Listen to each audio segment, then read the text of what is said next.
Definition. Navy and Duke warm up on a sweltering day in North Carolina. Two teams that can heat up the scoreboard next on the U.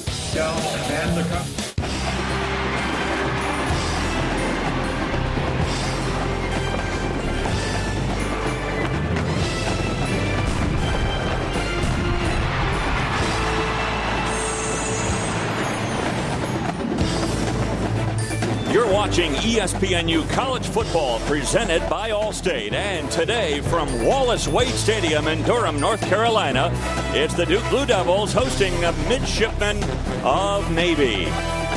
Well, hi again, everyone. I'm Dave Armstrong, along with the coach, Larry Coker. And speaking of coaches, a coaching change here at Duke, and why not? The Blue Devils certainly haven't grabbed many headlines. In fact, since 1994, they haven't won more than 4 football games in any season. They brought in David Cutcliffe to try to turn things around.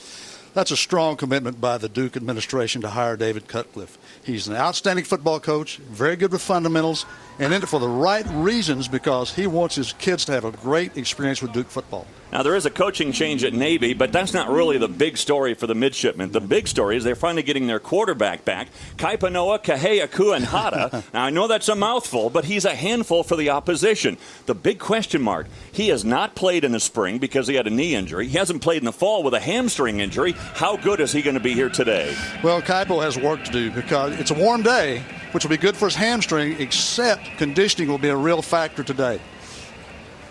So the man they call Kaipo, he might have to give way to Jared Bryant, who has been the starting quarterback in Navy's first 2 games of the year. And you see the numbers on Bryant so far this year. Bryant, at least for the moment, coach, he is going to be in his more familiar slot back position, but he is ready in reserve just in case Kaipo can't go. He needs to be ready. And this is, again, a sweltering hot day. He needs to be ready. And I think Kaipo, it's going to be interesting to watch the progress, how he goes through the day. By the way, we have been given permission by Navy to call him Kaipo because the rest of his name, Kaipanoa Kaheakuanhata, if we had to say that every time, the ball would be in the end zone before we got it out.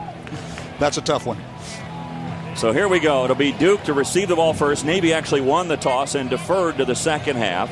And to kick things off for the midshipman is Teague as he's ready to go. I think conditioning is going to be a factor today, but both these teams are in great condition. I think David Cutcliffe talked about the way his Duke team has run a great deal in the offseason. So John Teague to kick things off. Last year, this game was a shootout, won by Navy 46-43. And we're underway from North Carolina. A short kick. It'll be taken by Marshall. He's got it at the 5. Marshall, oh boy, was he hit hard at the 22-yard line.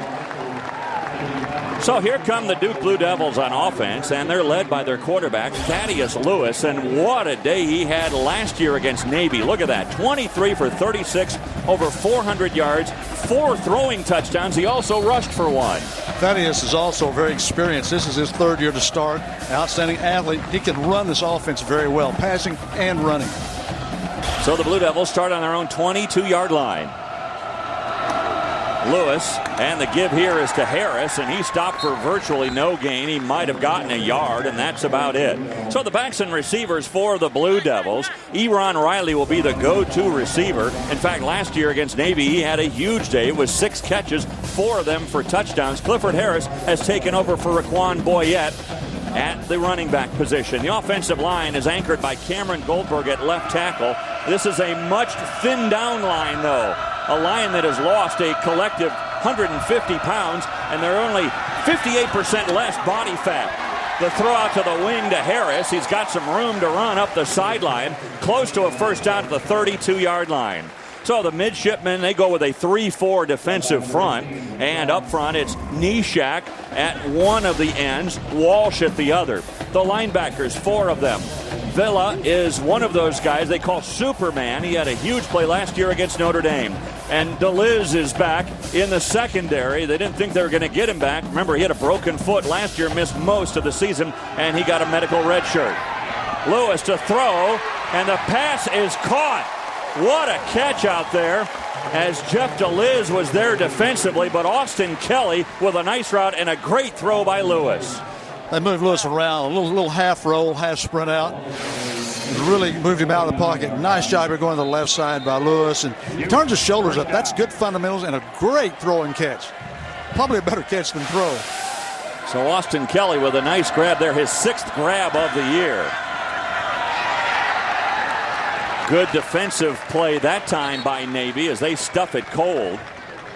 Vela and Johnson. Corey Johnson, by the way, you see him number 5 for Navy. He was actually starting point guard for the midshipmen on their basketball team for 3 years. A lot of really good athletes on both these teams. That was a nice quick play, and again, nice catch.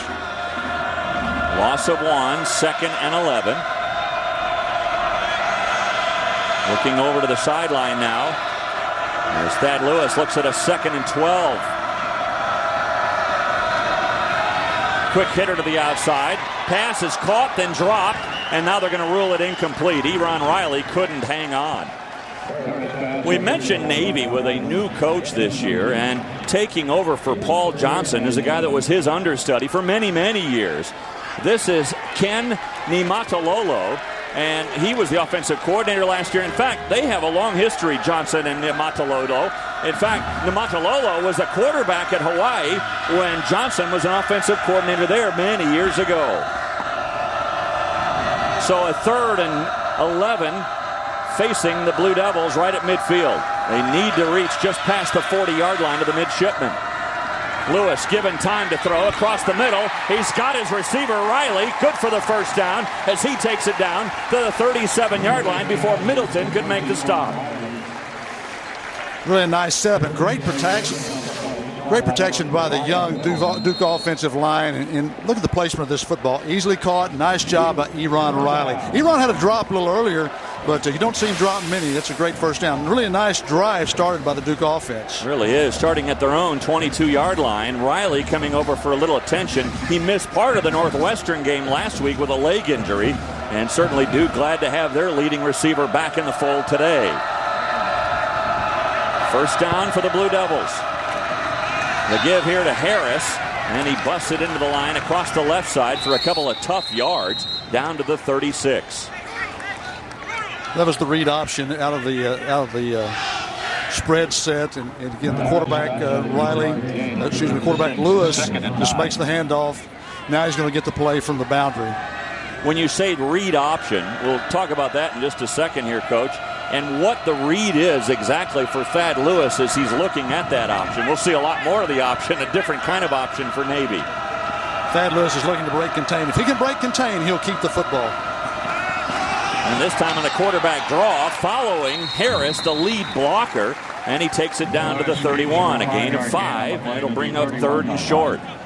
Shows a little of the versatility of the David Cutcliffe offense. That's really an eye play. They're in the spread, but now the Clifford Harris becomes the lead blocker, and Thad Lewis becomes the running back. Really a nice block by Harris.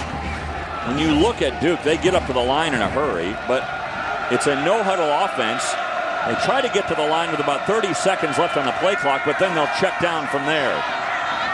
Lewis with nowhere to throw. He's got room to run. He'll have the first down, and he steps out of bounds at the 25. The Liz forced him out there, but another first down. They'll move the chains again. This is what makes Thad Lewis so special because he wants to throw the ball. He's not looking to run, but you can see there's an opening. He knows where the first down marker is. Good job going out of bounds to save your body for another play. Good drive by the Blue Devils. Defensemen for the midshipmen. They have 8 starters back from a year ago. A defense that was not very good, though, for Navy. They relied more on their offense in an 8-win season. They're now on 2 tight ends and 2 wide outs, and Thad Lewis is underneath the center. And Lewis is going to go down. Sack from the inside. Yarborough, he comes up from the right end position to make a big stop and a sack of Thad Lewis. It's a good look here, and actually Fred Rowland gets beat, number 70, and again he's played. Rowland started for 20 games, so he's not a rookie. But again, that's a good job by the Navy defense. So a loss of 5, 2nd and 15, backed up to near the 30-yard line. Back in the spread now. Thad Lewis back away from center. This the 11th play of the drive. Lewis on the quarterback keeper again. Gets it back to the 27-yard line. Yarborough again wrapping him up there. And it'll bring up a 3rd and long situation for the Blue Devils.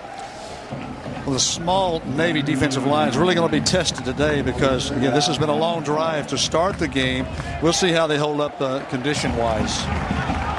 Kind of an iffy field goal range right now, too, for Duke. Nick Maggio has been perfect this year, but his longest field goal of the year is only 38 yards.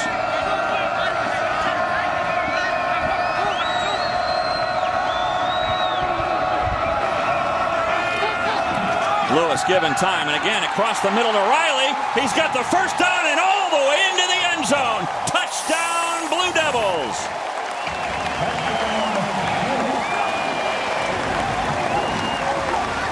They're going to have better pressure by the Navy defense. They're not getting any pressure on Thad Lewis. He's setting up, doing a nice job. It's great protection. And perfect throw to Eron Riley coming across the middle, and a nice run after catch by Riley. It looked like the same play that Duke ran for a first down near midfield. The extra point is up, and it is good. And Maggio is perfect 7 for 7 on point afters. There's the first touchdown of the day for Riley. Lewis to Riley has been quite a combination. All 3 touchdown passes by Duke this year have been from Lewis to Riley.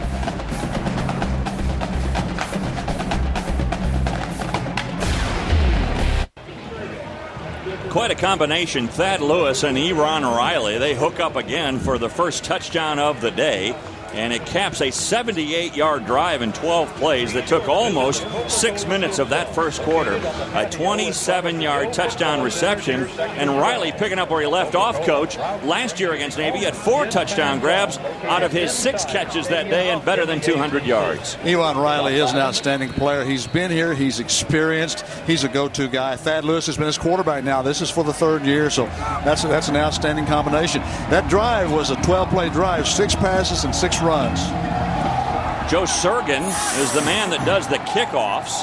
He's battling a little bit of an injury right now. Ball is taken by Merchant, and he is hit shy of the 20-yard line. Good coverage by Duke as Paul Asack, the younger brother of Zach Asack, out there on special teams to make the hit.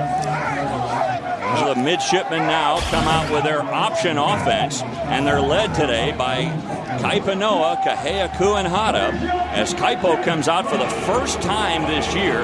And certainly conditioning has got to be a factor. You look at his career numbers. This is the 3rd year he is their starting quarterback. But last year, remember, against Duke, he had to come out in the 4th quarter because he was gassed. So you wonder, how long can he go here today? They throw on first down, a team that rarely throws the ball. But Navy comes out and surprises Duke just a little bit as they get it outside. And a nice catch out there by Barnes. So the Navy midshipmen, they're a running team, and Shun White, to tell you how much they run, he's averaging 238 yards on the ground. That's the best in the country. They run behind a front line that have 4 different new starters this year, including Ricky Moore, who moves over from tackle.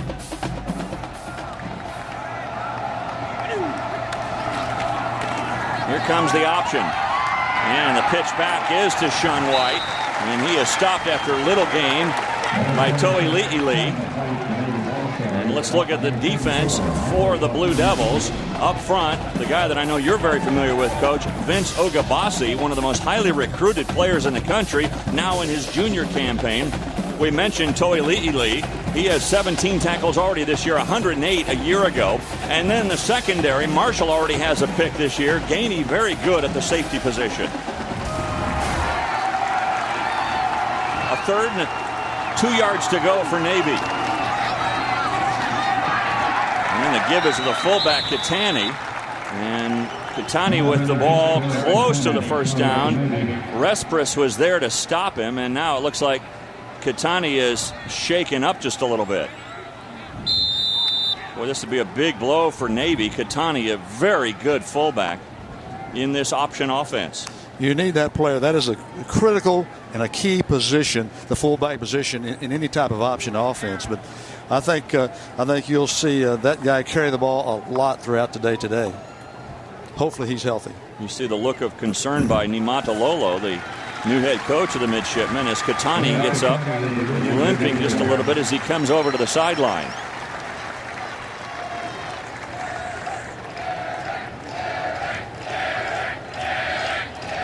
And the midshipmen who are here in attendance, all in their dress whites, cheering on Eric Katani as he comes over. And Katani, before he left the field, had just enough for the first down.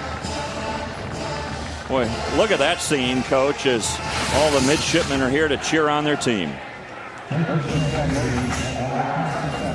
That's just a pileup, it looks like. Maybe got his leg or knee twisted underneath or an ankle. Hopefully it's not serious, and hopefully he can come back and finish this football game. Looks like he's holding the back of his leg just a little bit. Hopefully that's not a hamstring for him after what Kaipo has gone through. Kaipo with a pitch out to Sean White. He's down the sidelines and gone.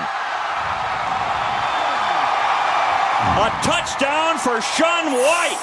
His 4th touchdown run of the year. Wow. Big plays. What a huge big play. Nimatalolo, the head coach, they know this offense. He knows this offense. What great execution of option offense. 73-yard run for Sean White. Consider this, in his first game of the year against Towson, he had 3 touchdown runs, 1 from 73, 1 from 87, and 1 from 32 on a day in which he rushed for 348 yards.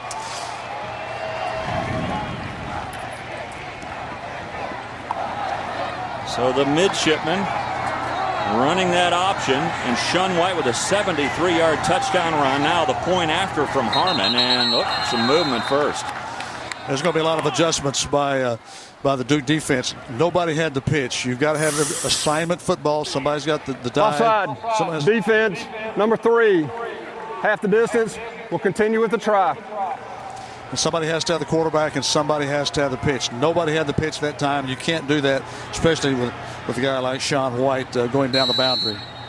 Boy, for Kaipo, that was just perfect for him, right? He didn't have to do much. The quarterback just pitch it out and watch his guy run down the sideline. You'd almost like to see them make Kaipo run the football just to see how his conditioning holds up. That's a good point. Well, the extra point is tacked on by Harmon, so we're tied 7-7. With Duke, they took almost 7 minutes to go the length of the football field. For the midshipmen, just 4 plays, capped by this 73-yard touchdown run from Sean White.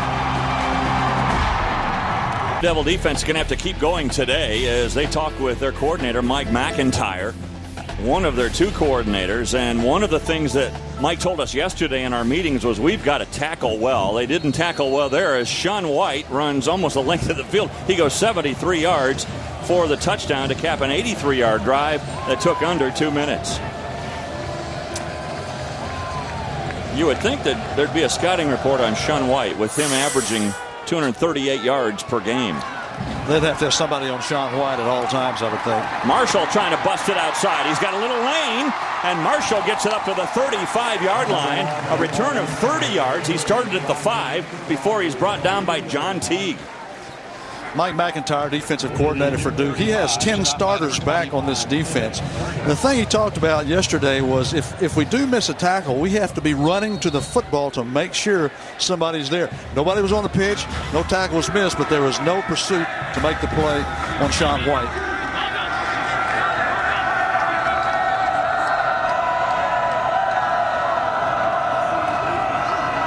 Give here to Harris.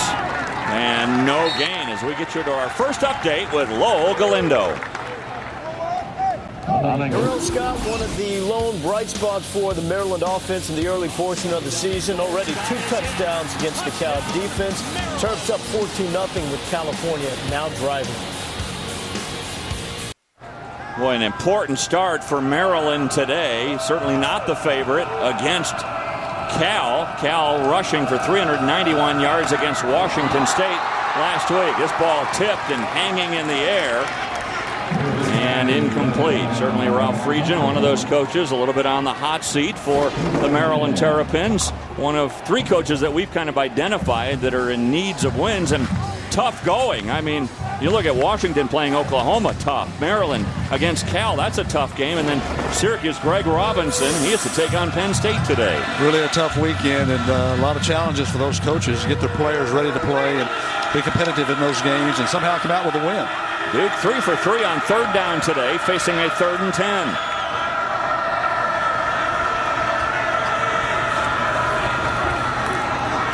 Across the middle again to Eron Riley. They can't stop Riley on that route that goes across the middle. Those two have spent a lot of time, Riley and Lewis, over the summer working timing, because that was excellent timing. You can see here, and look at the protection. Great protection by the Duke offensive line. Down low, Riley's going to catch it or nobody's going to catch it. Good execution. Yeah, that was a perfect throw by Lewis. Perfect throw. It was excellent. Outstanding throw. And again, moves the chain. That's a huge play. 3rd and long. If you're Navy, you've got to get them off the field on 3rd and long. Twice on that first drive, it was the catch by Riley that kept the drive alive. Now on the quarterback draw, right up to midfield goes Thad Lewis. And a gain of 4. Corey Johnson with the stop there. So again, Duke comes right out, gets up to the line. Johnson's going to come over for a quick breather. And when you look at what Thad Lewis is looking at over on the sideline, he is identifying one of those guys that's going to be doing hand signals. And it's a decoy. There's like 2 decoys and one guy that's actually the real guy that's going to be the hand signal guy. On the rollout, wide open on the flat.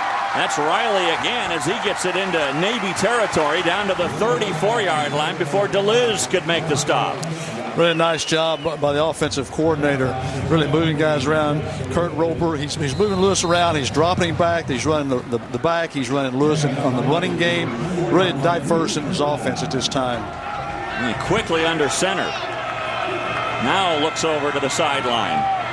A lot of this designed to try to keep Navy's defense at bay, isn't it? It's exactly what it's designed to do. Keep them ready to go, then they have to relax. Pass out on the wing. This one, Kelly. Kelly trying to break a few tackles, gets it inside the 30 down to the 29. And let me identify, it was Raphael Chestnut with a catch on that previous pass play, not Riley.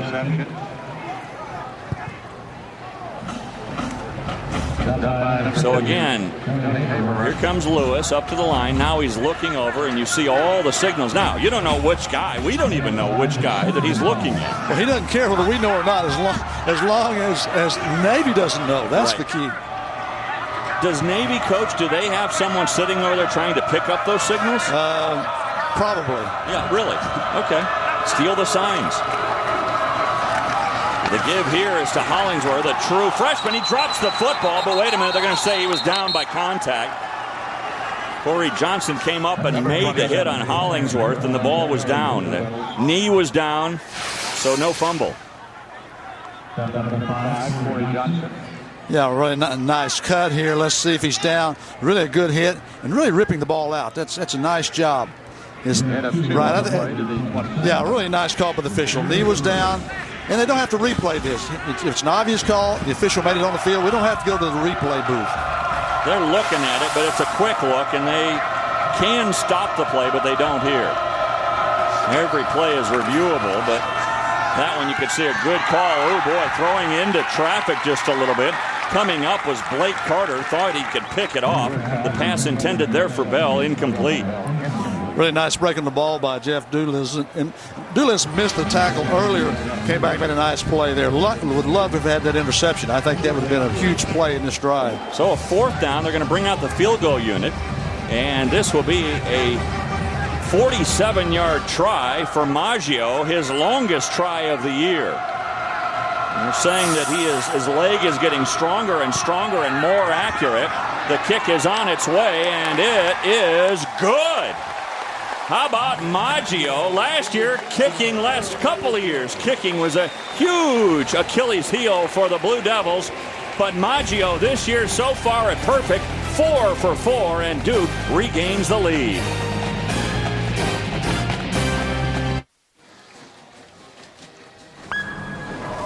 ESPNU is now in high definition, and Coach Coker looks great in high def. To get the great action on ESPNU in high definition, contact your local cable operator or satellite provider. ESPNU HD, the big picture in college sports. We're at Wallace Wade Stadium in Durham, North Carolina. A sweltering day as Maggio just hits a 47-yard field goal, his longest of his career. With Larry Coker, I'm Dave Armstrong. Navy and Duke in a shootout again. Remember last year, it was 46-43 in favor of the midshipmen. We mentioned the temperatures at 85 degrees, but that humidity of 67%. Coach, you must feel like you're back in Miami again. It feels exactly like Miami. Taken by Merchant at the 5. And this time he gets it across the 20 up to the 24-yard line. And let's look at how this triple option works for the midshipmen. Very difficult to defend. This is the triple option. Here's the quarterback keep of it. A little misdirection. Nice cut up. Nice positive play. Touchdown. This is a true triple read. He reads. He sees a crease for the fullback. He hands the football off and then carries out his fake. Of course, a great run by the fullback. And this is where we got the big play earlier in the game. The end tackles the quarterback. He pitches to the slot back down the boundary. A lot of responsibility on that quarterback, though, right, Coach? I mean, he has to make those reads and make them so quickly. Every quarterback is important in an offense, but especially in this offense because he runs the whole show. And we see a Navy rushing today, and of course 73 of those yards coming on one rushing play by Sean White for the touchdown. 452 yards of rushing offense, but only 55 yards of passing offense. Well, they lead the nation in rushing, which they hope to do that. And they want more passing. They want some big plays in the passing game. And maybe now with Kaipo back in there at quarterback, they'll get a little bit more of that. Here comes the pitch out, and there goes Sean White, and a good open field tackle by Vincent Ray, the weak side linebacker. Ray, one of a couple of linebackers that lost some weight, along with Tawi Le'ili. They've lost a combined 45 pounds, and this team as a whole, Coach, they've lost 500 pounds. Well, they're really doing a lot of running and a lot of work, and I think they think that's very, very important because they want to be lean and be able to run to the football. 3rd and 4 here for the midshipmen.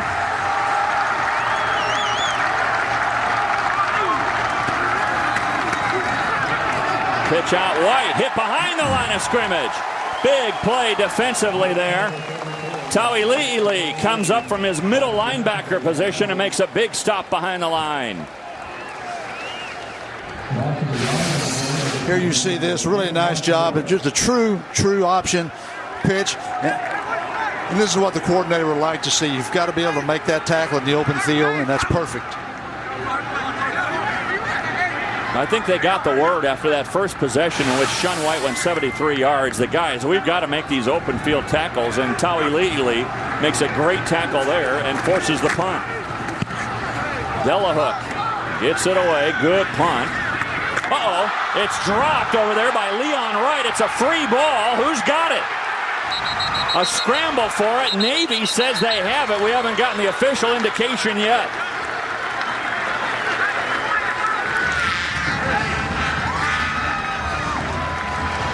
They're still trying to get the guys off the pile. And the ball does belong to the midshipmen. Wow, what a big break. And you look at Coach Cutcliffe, and he's not happy. Last week, his special teams unit cost them a big score against Northwestern. Well, Mav lost the ball in the sun, but a huge mistake in the kicking game. And again, great hustle by the Navy coverage team. Seen some good plays in special teams and coverage, and a huge mistake by the Duke return team. Well, ball lost in the sun. Didn't we see that a couple of weeks ago at Pittsburgh? That's exactly what we saw. And again, it's tough. It's a noon game. So 1st and goal to go at the 10-yard line. Kaipo, that was a bad transition there, and Sean White, that was lucky to hang on to the ball. A really good pursuit by the Duke defense, and I think you see this, the relationship of the pitch man. Look how close he is to the quarterback. right there. There's really no room to make that pitch. Just really not a very well executed play. Red zone has been a little bit of a problem for Navy, and the Navy coaches say it is execution. And if you execute this offense, in their beliefs, you can't stop this offense in the red zone. They'll have to execute better than that. Loss of 1 makes it 2nd and goal at the 11. To pass it, Kaipo into the end zone. Touchdown! Wow! The grab is made in the end zone. The second touchdown pass of the year. Pass is caught in there by Greg Shanego. And the midshipmen have taken their first lead of the game. Matt Harmon to tack on the point after, but the big play of this drive was really the muff punt. The kick is good from Harmon. So special teams play a big part of this drive as the midshipmen were stopped and had to punt it away. Instead, they get the ball, and here on 2nd and goal from the 11. This is what's really frustrating for your defense because you're geared to stop the run. They run, and now the play action. Ball's up in the air. Really a nice execution and good concentration on the catch. So Shanego with a touchdown grab there. And the midshipmen have the 14-10 lead with only 28 seconds to go here in this first quarter as Navy celebrates. Navy at 1-1, Duke at 1-1 this year. And certainly Coach Cutcliffe not happy about that as his team looked like they were going to get the ball back in good field position, get back on offense already with the lead. Instead, things have flipped. Well, it has flipped.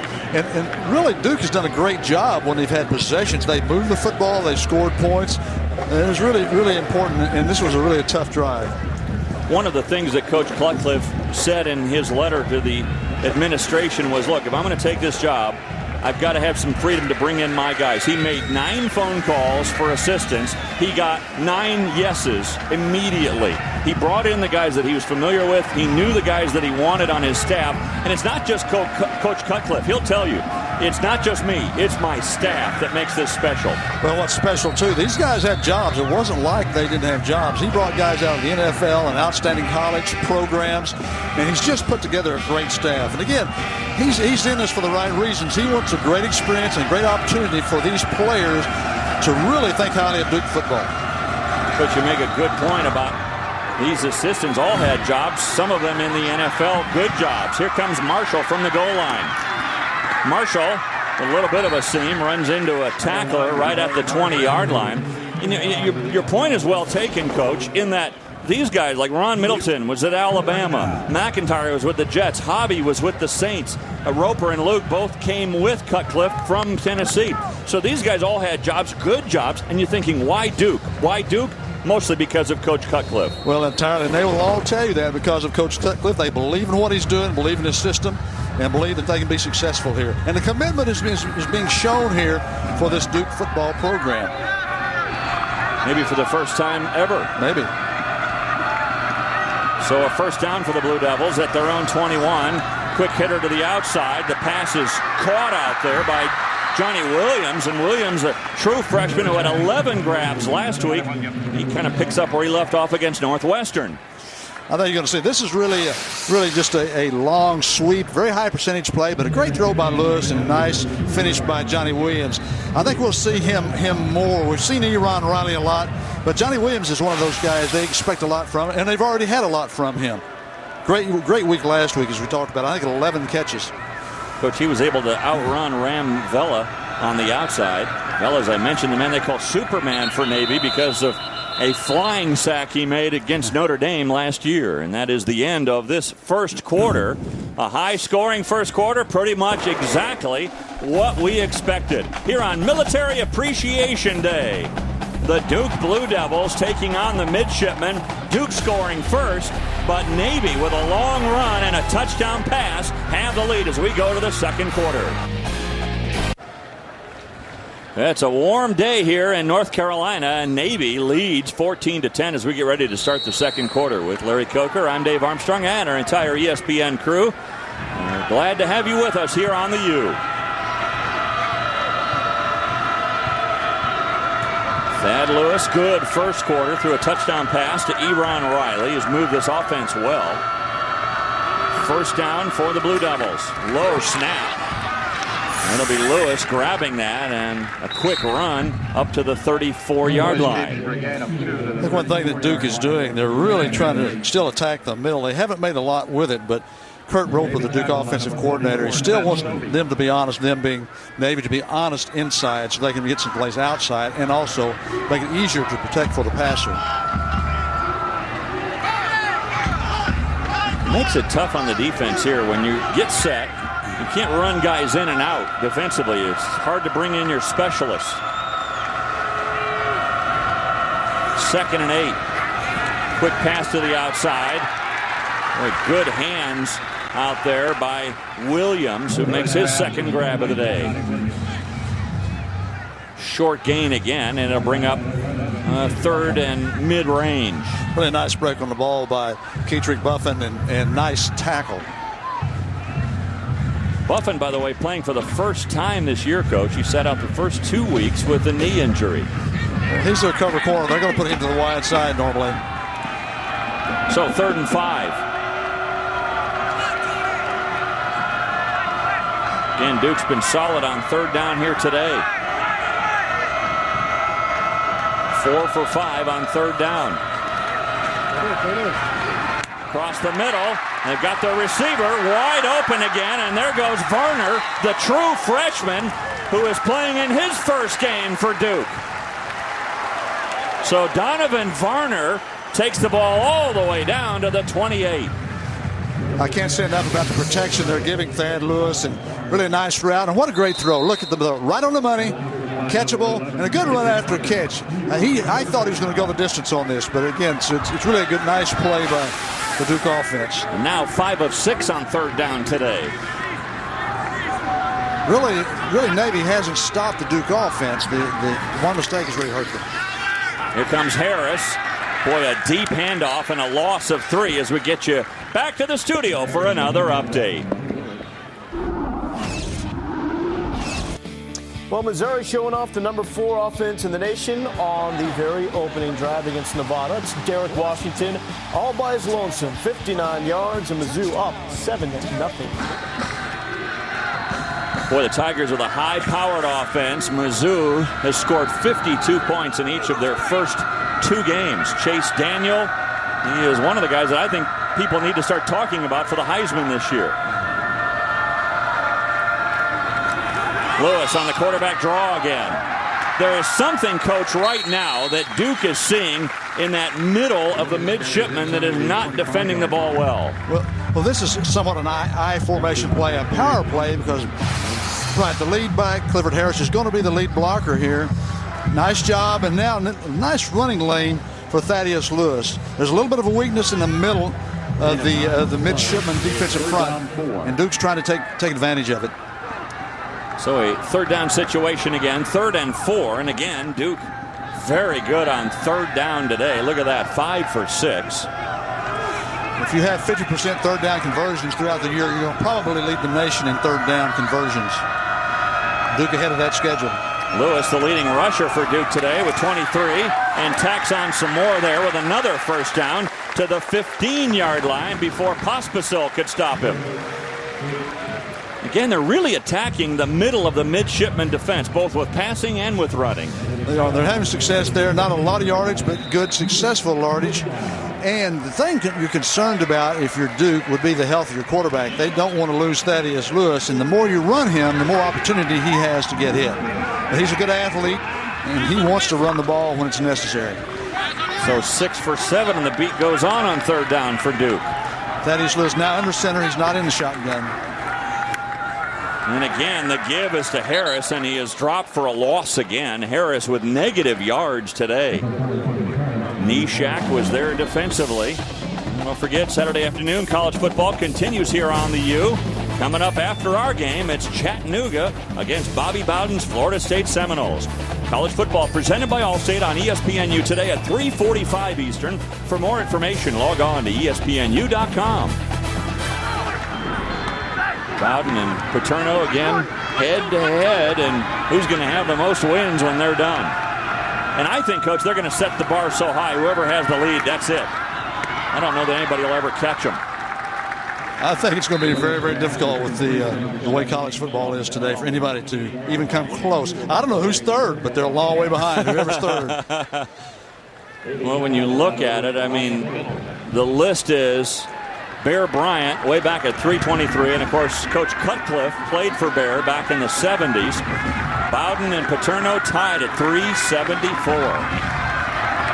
Both with very winnable games today. Penn State playing Syracuse, and we just mentioned Florida State. Ooh, boy, tough hit there as Harris can't hang on.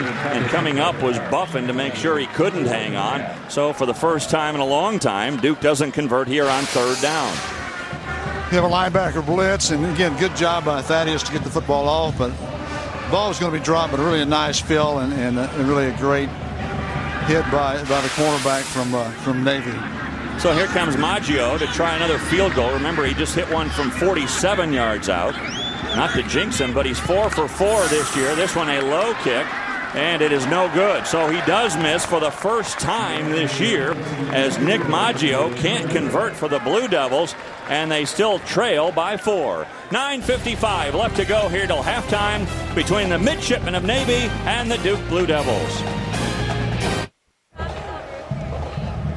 Yeah, Nick Maggio here at Duke missing for the first time, but Coach, there's a good reason that he missed this last field goal attempt. I think Maggio's trajectory was very low, and a great job by Wyatt Middleton. Wyatt Middleton has made 2 outstanding plays on special teams. He made the first tackle of the game, the huge hit we saw on the opening kickoff, and I think a couple of special teams plays have really come to haunt Duke early in this game.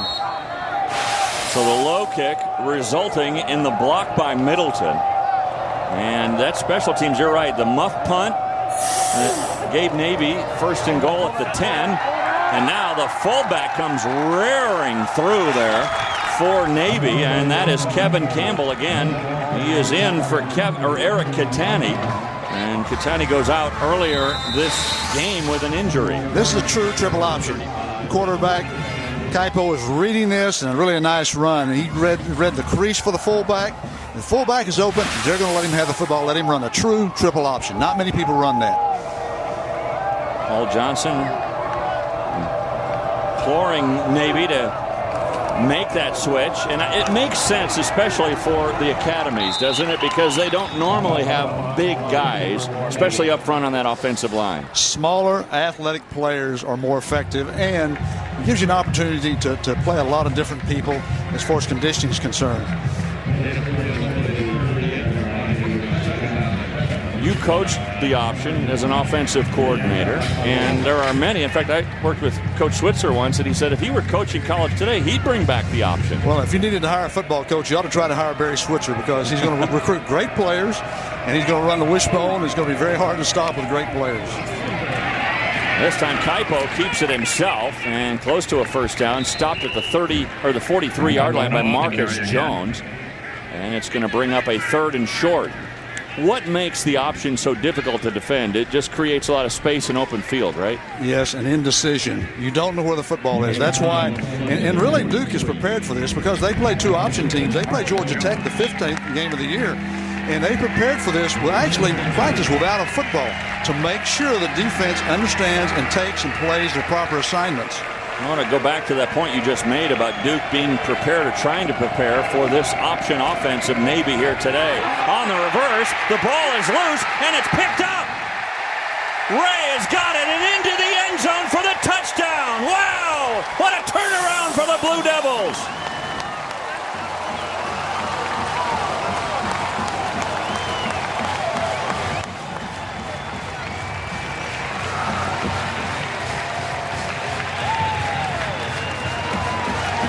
What a play by Vincent Ray to not just fall on that ball, but he had the wherewithal, Coach, to pick it up and run all the way into the end zone for the score. Defensively, they work on it every day, picking up fumbles, and you can see he's been coached and well schooled. And now the point after is tacked on by Maggio.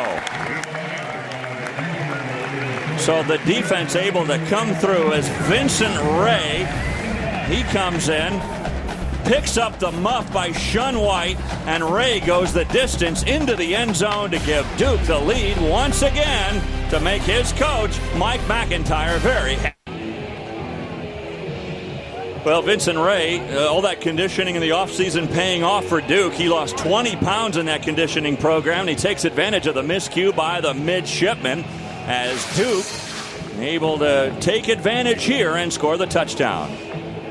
We've talked about Kaipo missing some opportunities, but here trying to run reverse and again just a little bit off target on the pitch. But you got to feel that you got to drop that lower shoulder and feel the pitch, and at least you're going to take care of the football and not turn it over. Coach, we talk a lot about Kaipo's conditioning today, but you wonder too about the timing, and that is so important in an option offense. Yes, because he hasn't been able to go full speed for this entire fall camp, and I think that's a very important point. Because, again, the option offense, it's relationships and pitches, it's confidence, knowing where the ball is going to be pitched, all those little things that make the difference.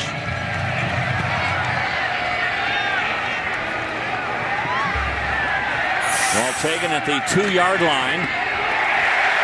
And, boy, a big hit there by Duke as Angelo didn't go very far as Tony Jackson comes in with the big hit. Here's Bergwood on location, brought to you by Allstate. Bergwood on location. And today here from Wallace Wade Stadium, Duke, a school that was named Trinity College originally until 1924. They played the very first college football game below the Mason-Dixon line in 1888 against North Carolina. They also won the very first 3 ACC championships back in the 50s. It's been a bit of a drought though now. Tailgate with Bergwood at bergwood.net. First and 10 here for the midshipmen at the 19-yard line. Kaipo still in there, quarterback. And the pitch this time is to White. Hangs on to the football and gets it all the way up to the 28-yard line before Ray could make the stop. This is perfect execution of option football. You have a nice relationship with the pitch. And watch the lead block out front. Right to the right of your screen. Nice job there to really create a crease for the running back to hit the seam. One of the things that Mike McIntyre, one of the defensive coordinators here for Duke, said, the most important thing perhaps for us today is tackling, open field tackling, one-on-one tackling. We can't miss those tackles. The give here to the fullback, Campbell, and he is stuffed at the line by Ray.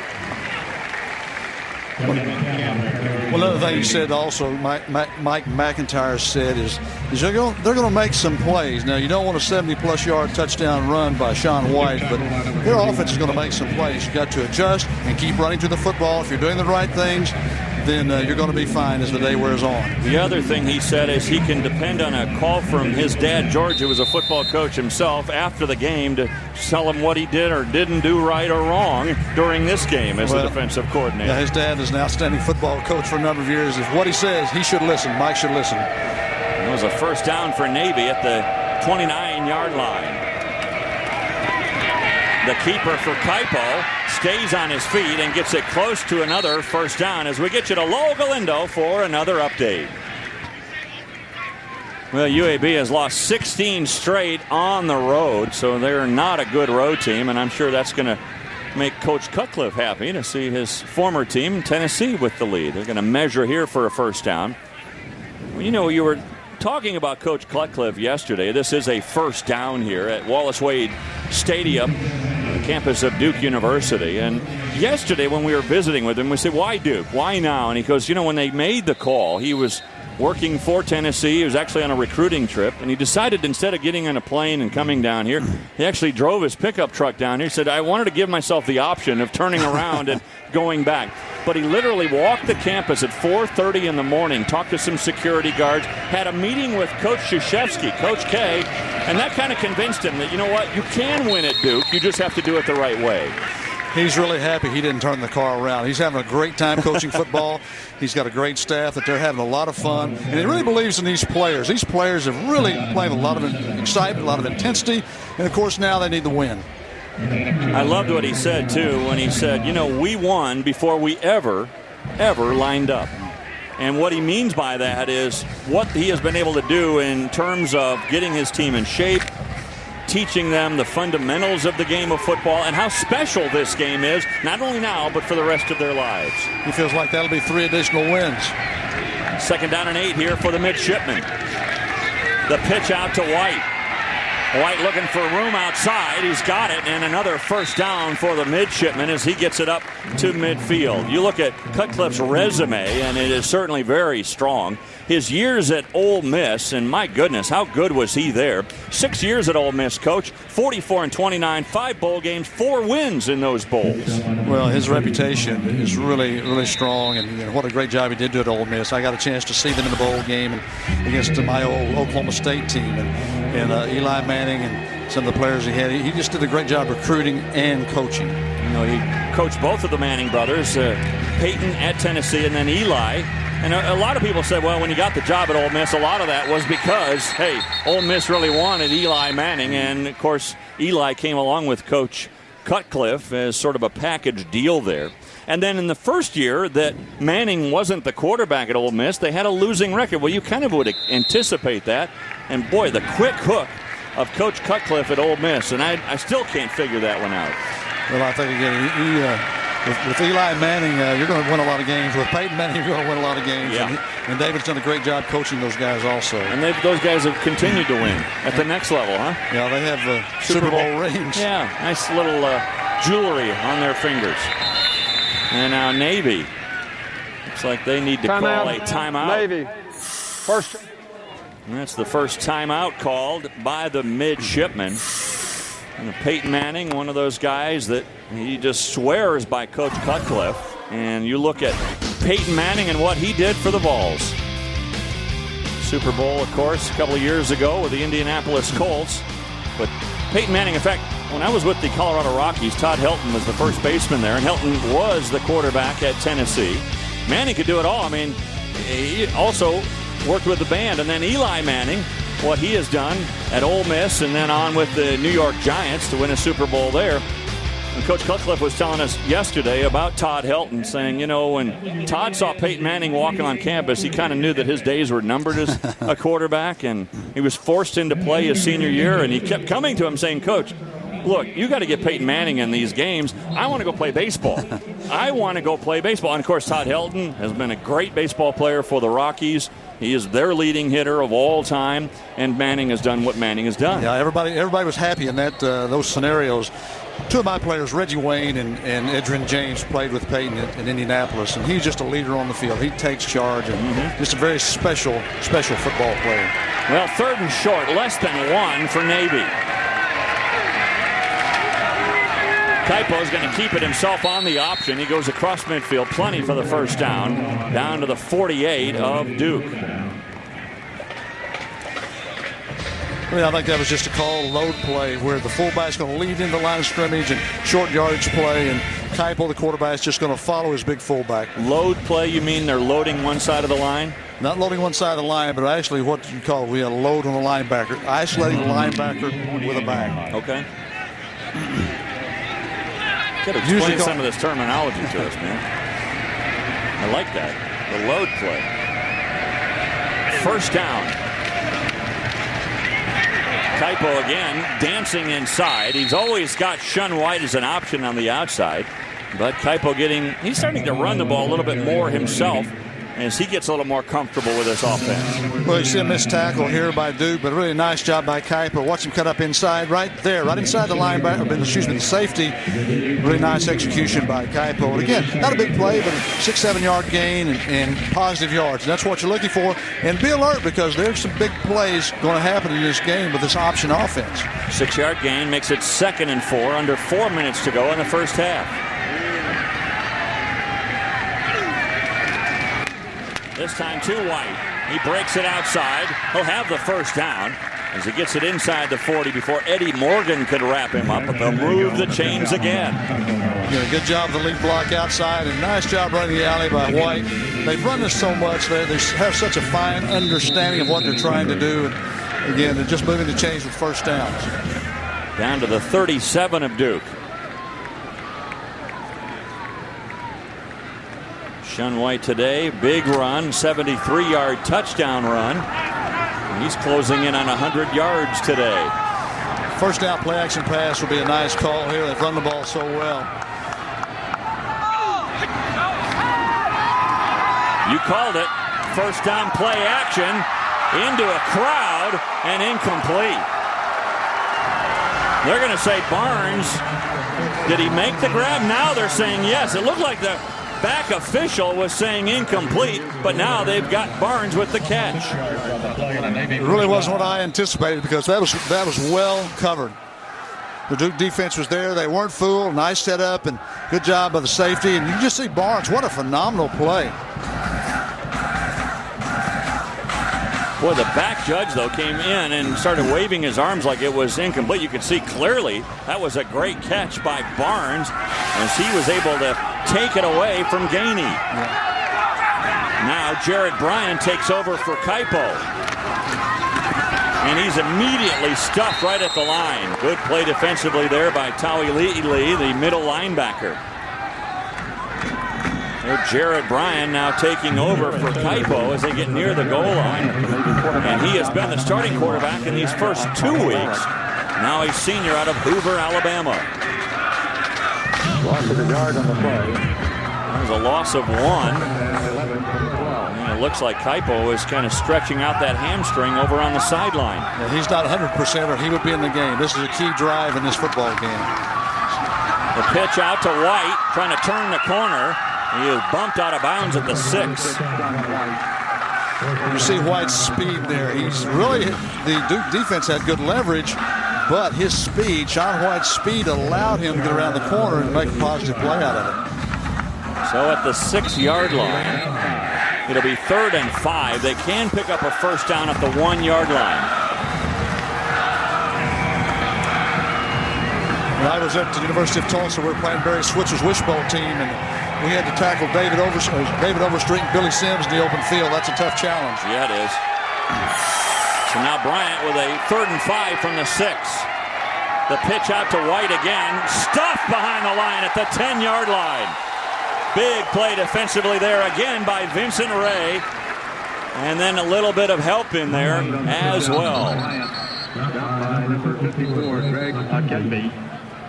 Clifford Respris was there. Agabasi, Greg Akinbibi, all in there to help on the hit. Really a nice job with running, with the Duke defense running. Again, the same things that Mike McIntyre was talking about. Running to the football, you may miss a tackle, but your teammates have got to be there, and this is really a good job. This Duke defense, I think speed is something they're really going to improve on, and they've lost weight, they've trimmed down, they're in great condition. I think you can really see that now on the field. Well, you look at this 17-14 now, but miscues have been a big part of the story here today. Special teams and then turnovers. Here a muff punt by Leon Wright. Navy falls on the football at the 10. They take it in for the score on a play-action pass.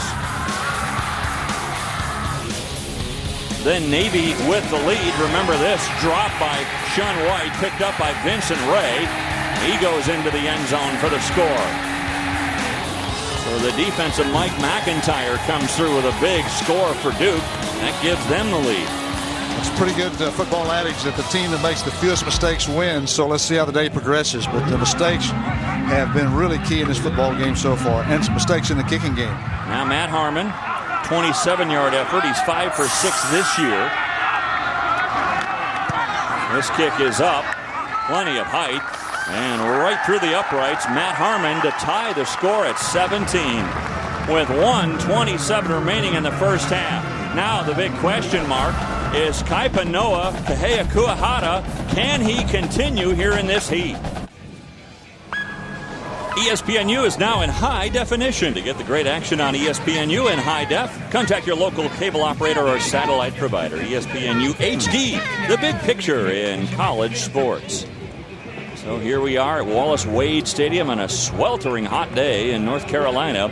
And a great scoreboard, too. Tied at 17 with 1:27 remaining. Special teams units have been a big part of the story here today. And now coming out for the kickoff, Navy. And we'll see if Duke, how aggressive do they get with less than 2 minutes to go here in the half? I think a lot will depend on their field position. If they get good field position, I think they're going to go for it, and especially with a quarterback like Lewis, and you got a receiver like Riley, and also a receiver like Williams. They can create some big plays. Hollingsworth and Marshall are back deep. Short kick. Should have good field position. This is Marshall. Trying to break outside. Marshall does get the corner. And all the way up to the 30-yard line, and a flag comes into play.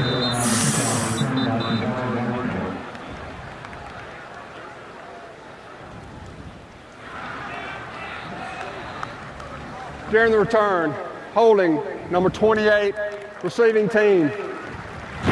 10 yards from the spot of the foul. First down.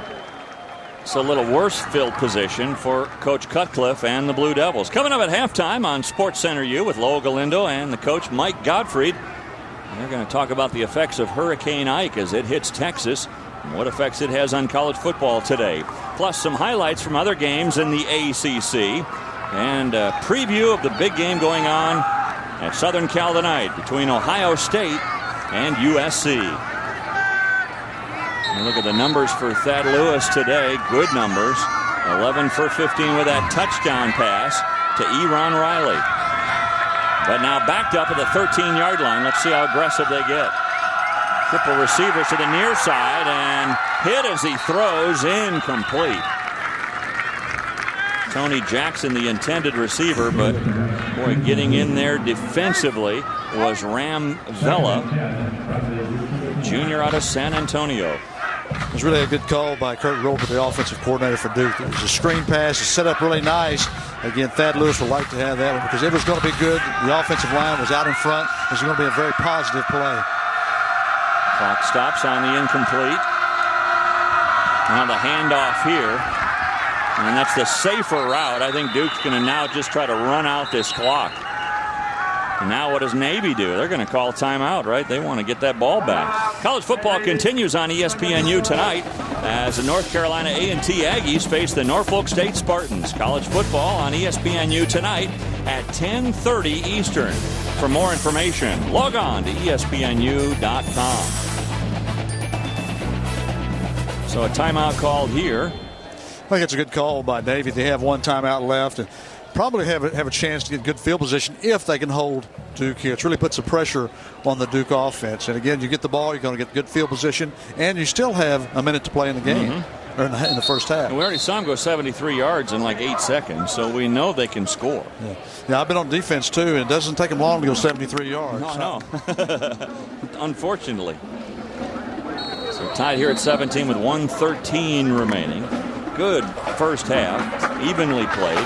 Each team has been able to take advantage of the other team's miscues. And look at how even we are, even in total yards. It's really a game about like we thought it would be, other than we didn't anticipate the miscues on special teams. So a 3rd and 9 yards to go. Lewis going to go up top, wants it all, and this one's going to sail over everyone. Intended for Eron Riley, but about 5 yards over his head. I don't think Thad Lewis threw the ball very well there. He was not a passer then. He was a thrower. He just threw the ball up, threw the ball downfield. I hope something good would happen. And again, his arm is strong enough. He could put a little air under that one and at least given Eron Riley a chance. That was a long foul ball. That's what don't like to see in the passing game. That was just a big heave, wasn't it? A big heave. So the punt here by Jones. Angelo is going to have it on the other side of the field. So Navy, great field position with still almost a minute to go. For up-to-the-minute news for everything that is college sports, here's your source. It's ESPNU.com. It's an online service. It's the gateway to the best in college sports content from ESPN. It combines the latest news, scores, features, video highlights, podcasts, and a whole bunch more. It's ESPNU.com. Go ahead, get on your computer and bookmark it. This is an important series for Navy, and especially for Duke also. But Navy would like to get 6 points here. They would settle for any points, but they've got great field position. They got one timeout left. They like to hit something and really get down the field and have a chance to get the touchdown. And you see Bryant in there, quarterback again. Bryant keeps it and goes into the pile at the 36-yard line. One thing about the option, if you don't get outside to stop the clock, it's tough to stop the clock, isn't it? It's very difficult to stop the clock. As you can see, the clock's running now, and again, with only one timeout left. Look at Harmon's range. He has one from 49 yards earlier this year. There's a pass completion to the outside to Barnes. Leon Wright was there defensively, but this will stop the clock as he goes out of bounds at the 25. So you're in field goal range now. You're in field goal range now. I think, again, they're going to try to get to the end zone. You'd like to see them maybe put the ball up and into the end zone at least twice to give them an opportunity to score the touchdown. Bryant, 1 for 1 today, 9 for 16 on the year passing. Sean White outside. Able to elude one tackler as he gets past Vincent Ray and all the way down inside the 15. Sean White is a 4.36 40, the fastest player probably on the Navy team, and really a nice job of the execution. I'm really impressed by Bryant here. Nice job of the pitch, but he's gotten a lot of work since Kaipo's been injured. Going out of bounds to stop the clock with 27 seconds remaining. They still have the one timeout in their pocket, so they've got that to use. If you're Duke now, you're thinking, let's just hold them to 3. The pitch outside to Doyle. Doyle into the end zone for the touchdown. Navy scores with 22 seconds remaining.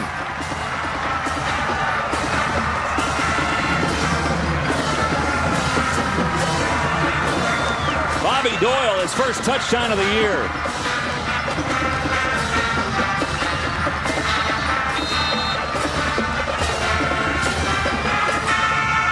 The extra point from Matt Harmon.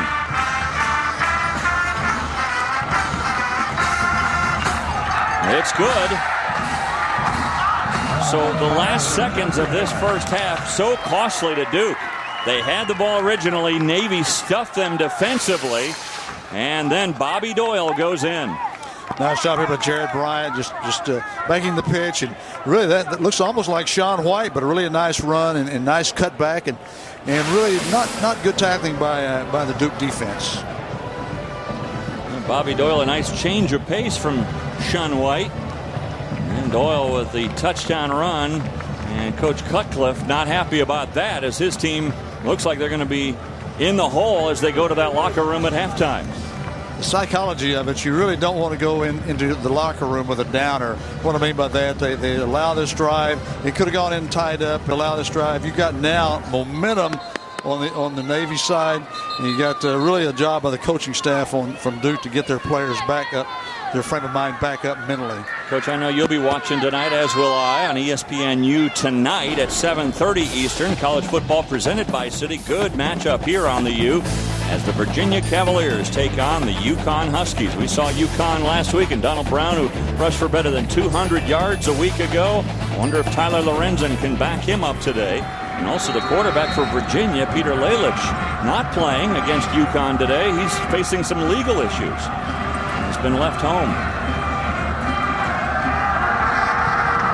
High end over end kick here. And it chases Marshall to the goal line.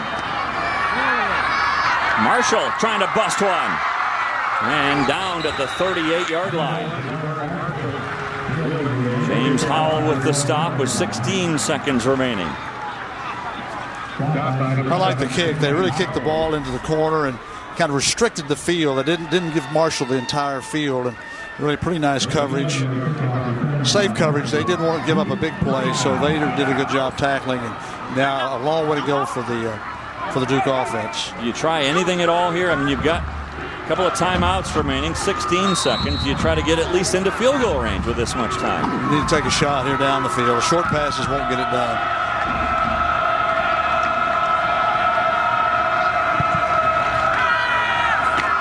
Lewis, pocket collapses a little bit. His throw intended for Williams is high.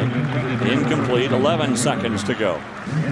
The Navy safeties are playing pretty deep. It's going to be hard to get anything behind them.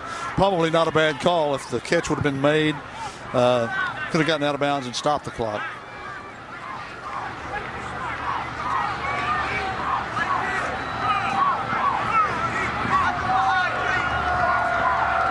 Lewis incomplete on his last 4 pass attempts.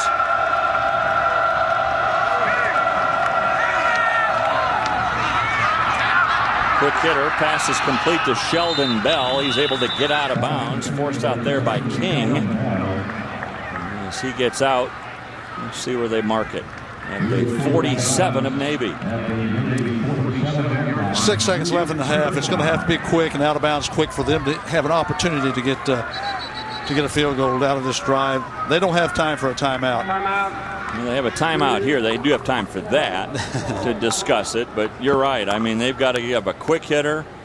Hope to get something in the range of 15 to 17 yards on this play. That's going to be tough to do in 6 seconds. I think it'd be really tough to do. It's going to have to really get out of his hand quick and hopefully that the clock operator's a little slow with that in mind. Do you start to think maybe end zone rather than let's get something 17 yards? I think that's probably a good thought because you do have one opportunity and you are close enough that you can get the ball up and maybe get a jump ball in the end zone or a tip ball in the end zone and maybe get a touchdown out of it. I'm thinking the probability of trying to gain 17 yards on a quick hitter outside in 6 seconds to stop the clock is tougher than the probability of just throwing it up for grabs in the end zone. The time, you're right, because time's probably not going to allow you to do that. The time you get the snap, you get your receiver downfield that far, and then you still have to pass and catch. Right. So let's see what Duke comes up with on the play call. Look at Lewis. Remember those 4 straight incompletions, but still a good percentage, 12 of 19 today, and that earlier touchdown to Eron Riley. Now they're going to do the quick hitter. Riley's going to get out of bounds to give me a fighting chance anyway with 2 seconds remaining. Riley got as many yards as he possibly could to the 34. Still a 51-yard field goal. It's a long try. Now you wonder, will they bring out Joe Surgin, who has the stronger leg, or will it be Maggio? They told us earlier his range was around 45 yards. It is going to be Joe Surgin to come on, and they say his range is almost unlimited. And this will be a 52-yard attempt.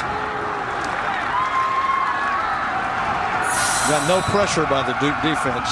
Excuse me, by the Navy defense.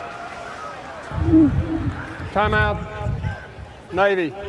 Third. Yeah, Navy's going to let Joe Surgin think about it a little bit.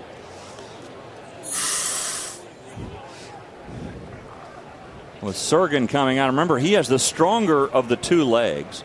And I think the reason you saw that defense for Navy, they're kind of a little bit suspicious with this long of a field goal try. Want to make sure there's no kind of a fake here for Duke, right? Right. They have 3 men inside, 3 down linemen inside, a nose guard and 2 tackles to put some pressure to make him kick in rhythm. But everybody else is deep, and there's really no room for a fake. He's going to have to kick this one. Certainly kicking woes have been one of those things that has cost Duke. In fact, you look over the last 2 years, you could realistically say that it's cost Duke maybe 3 to 5 games, 3 to 5 wins. Different linemen now for the Navy defense. They're all up. The kick is on its way. It looks like it's got the distance, and it has the accuracy. Wow! A surge at the end for Joe Surgin. That'll make you feel a little better going to the locker room. That point we made earlier about going in with a positive. I think now Duke can go in with a positive. So a flurry of points in the last minute of this first half. Navy, though, with the lead, 24-20, and a well-played first half by both the Midshipmen and the Blue Devils. Now let's get you to Lowell Galindo and Mike Gottfried for a SportsCenter U update from ESPNU. Today's college football game on ESPNU is presented in high definition, and in high def you can tell these folks are hot. It's a sweltering day here in North Carolina. Halftime, we're getting ready to start the third quarter, Navy and Duke, and the first half really miscues a big part of the story. That's a huge part of the story. Mistakes, the team that makes the fewest mistakes win, and again, it's going to be a close game like we thought it was going to be. And immediately Navy takes advantage of that muffed punt. They get the touchdown to Greg Shanego. Then Vincent Ray comes up with a big play here. Not only picks up the fumble, but takes it in for the score. So big play by Mike McIntyre and the Blue Devils defense as they're able to take the lead on that play. So when you look at the numbers, Coach, from that first half, look at the rushing yards for Duke. That's not a good combination for winning. That's a real disappointment for Duke because that's one area they really wanted to improve on and needed to improve on. They were bad rushing the football a year ago, and they've had a couple of good outings rushing the ball, but not today in the first half. Well, they've been averaging 198 yards rushing, so the pressure really on Thad Lewis to keep going what he had in that first half. Navy will get the ball first here to start the second half. We've just been told, too, that Kaipanoa, Kaheaku, and Hata will not start and not play in the second half due to the heat conditions here at Duke. So we speculated that perhaps that would be a problem. Special teams here from the opening kick. A scramble for the ball. Navy muffing the ball, but they will get it back. A near major mistake again in the kicking game. You've got to, first of all, avoid losing to give yourself a chance to win. Boy, Jordan Eddington coming back and falling on that ball for Navy to save the day for the midshipmen. Again, you've got to make a call. Both of them are trying to get the football. Someone has to call it. The other player get away and be a blocker. Alex Teach, the one that perhaps got in the way, the true freshman. So they'll work on that on special teams. Special teams has really been a big part of the story today. And Navy backed up on their own 12-yard line. Here comes Bryant trying to leap over the pile, and a short gain as Ogabasi was there to make the stop. And you know Ogabasi well. You recruited him when you were at Miami. I did. I was in his home, and really an outstanding football player. Great family. Really enjoyable time in his home. Disappointed. Ogabasi could have gone anywhere. He could have gone to any of the Texas schools, and we were recruiting him at Miami, and it chose to go to Duke. He's had a great career here. Started as a freshman here. One of the big recruits for Coach Roof as he was trying to build that team from the defense out. Bryant hit hard. Wow. What a hit by Tawalili.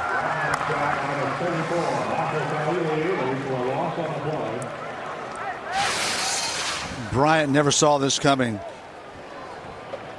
Just a great hit. Never saw it coming, and he was trying to read the end, but never got to the end. If you're the quarterback and you don't get to your read, numbers aren't in your favor. Now you have a math problem.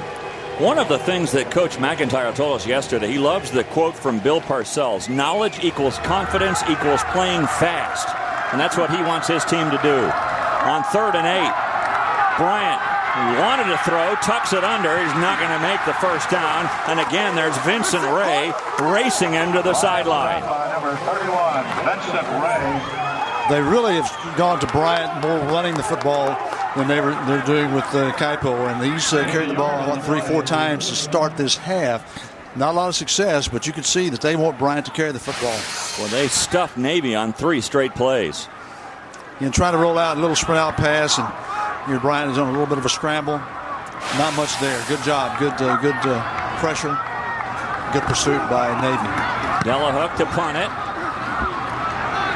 Leon Wright, who had to go off his face mask earlier, grabs this one. No fair catch. I think that surprised Navy just a little bit.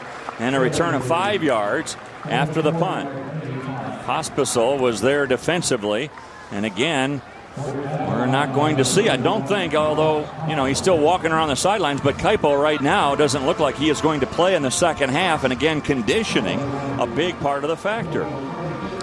Well, I think the trainers are going to come in the second half, be a special factor. They've got to make sure and keep these players hydrated. And sun, it's hot. It's very humid here today. And first down, good field position for Duke to start at their own 45. Look one way, come back the other to Riley.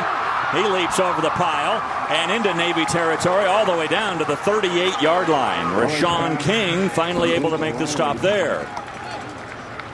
Really nice misdirection play here for Duke. Kurt Roper, good call, very positive play. Sprint away. 15-yard gain on the play. Sprint to the right, nice blocking. Good throwback by Thaddeus Lewis, and a nice run by Riley. Blocking, you could tell these Duke offensive linemen are so much more athletic. I know they're very, very pleased about that. First down at the 39. Uh-oh, fumble. The ball's still loose. I think Navy's got it. Clint Sovey was the first one there. There was a scramble for the ball, and Duke somehow got it back. Wow.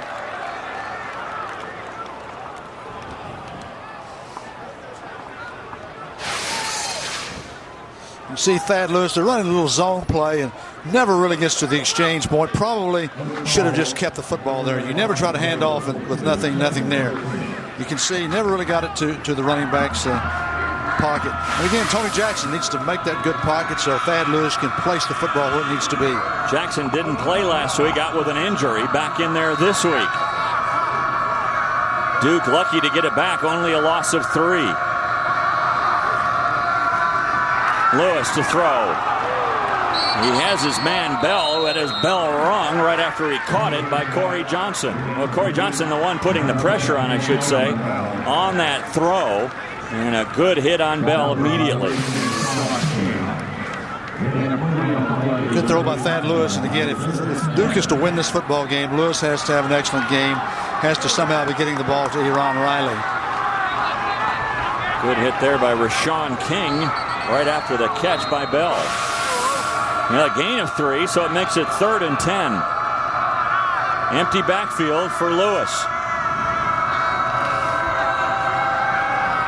Lewis, that was a low throw, bad throw. Pass intended for Kelly, no chance of a completion there.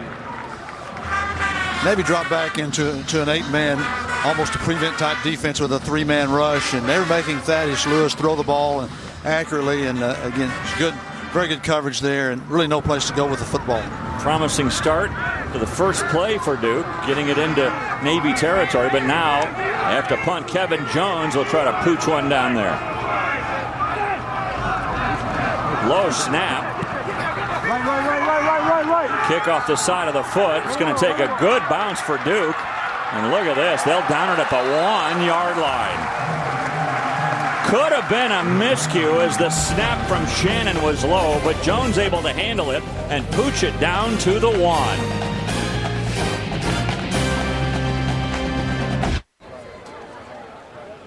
You're watching ESPNU College Football presented by Allstate. Today from Duke University, it's the Blue Devils and the Midshipmen with Navy leading 24-20. With Larry Coker, I'm Dave Armstrong, and our ESPNU crew.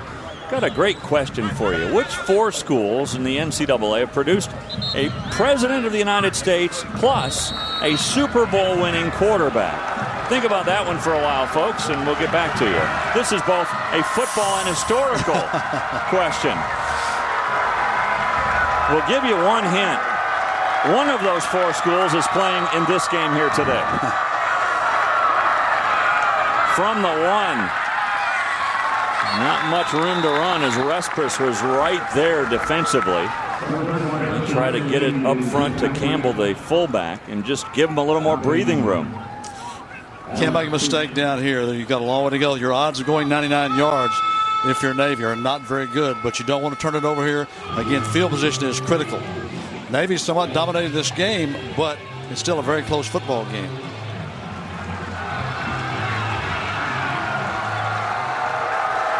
Campbell playing at fullback for the injured Katani, who went out in the first quarter. Pitch out to Shun White, and he stopped after a short gain. Up just past the 5. Leon Wright comes up from his cornerback position to help make the stop.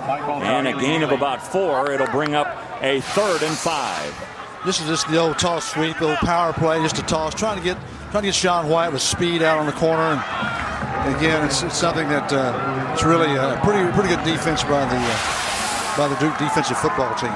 So could it be the second straight 3 and out? Goal here is to make a first down. If you're Navy, you want to make 1 first down to get some field position. Little misdirection this time.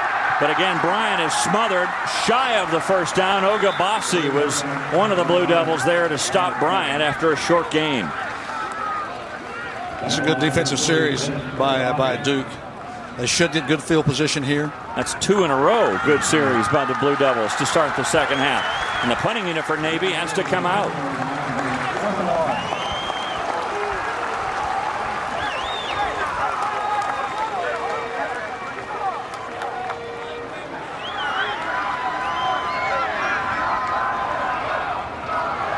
Delahook in his own end zone. Wright standing at midfield. High kick. Wright comes up. Again, no fair catch. Boy, he's gutsy. Takes it inside the 40, hit immediately at the 38. So we step aside with Navy leading 24-20, but the Blue Devils will have great field position when we come back. But Navy and Duke locked up in a good one with 8:45 remaining in the third quarter. Our question again, which 4 schools have produced both a president and a Super Bowl winning quarterback? I'll give you the answer here in just a little bit. Coach, I know you've got this one locked in, right? No, I know it wasn't my school. It wasn't yours. It wasn't my school. Wasn't mine either.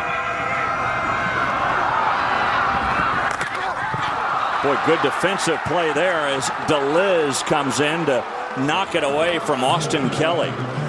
And DeLiz, he takes a little bit of punishment himself on the play. The timing was a little off here, and Thad Lewis was a little late with the football. Then DeLiz makes a nice break and really a terrific hit. Well, the timing of that was perfect for DeLiz, wasn't it? Yes, not for Thad Lewis, but it was for DeLiz. No. Now they throw it out to the outside, and the pass completed to Sheldon Bell, and he gets about 3. So the 4 schools, as we have a flag on this last play. We'll check out the penalty first. Personal foul, roughing the passer, helmet-to-helmet contact, defense number 9, 15 yards will be added to the end of the run. First down. That's on Darius Terry, the rover. Coming in on the blitz. Yeah, you could see it, helmet to helmet. That's a very obvious call, and it's a good call by the official. Those are hits that injure players and put you out not only for a game but for a season. It's a good rule. It's a good call by the official. So it goes down to the 21. Robinson in motion. Pass completed. Williams. And he gets it inside the 10. Another first down for the Blue Devils. So the 4 schools, Navy being one of them, you probably had that nailed. Stanford, Michigan. The one that probably would have really tripped you off, even if you had time to think about it, is Miami of Ohio. Yeah, that would have definitely tripped me up. Roethlisberger and who was the president? Well, we'll get you that answer in a second. It was an old president, I'll tell you that. I mean, from before my time, before even your time. Roethlisberger was better paid, so I remember him. I don't know about that. What had a better year than that president? I think all the quarterbacks are better paid. The president was Benjamin Harrison, you were thinking about, with Roethlisberger. Carter, of course, with Navy, along with Roger Staubach. Gerald Ford and Tom Brady from Michigan, and then 2 quarterbacks, both Elway and Jim Plunkett, from Stanford to join Herbert Hoover. And you think 4 of those 5 have been Super Bowl MVPs. I mean, the quarterbacks, not the presidents. And 2 of those quarterbacks won Heisman, Staubach and Plunkett. That's a pretty special array of talent there. The president and the quarterback. No question. Now, first and goal for Duke as the ball is resting at the 8-yard line. 8-yard line.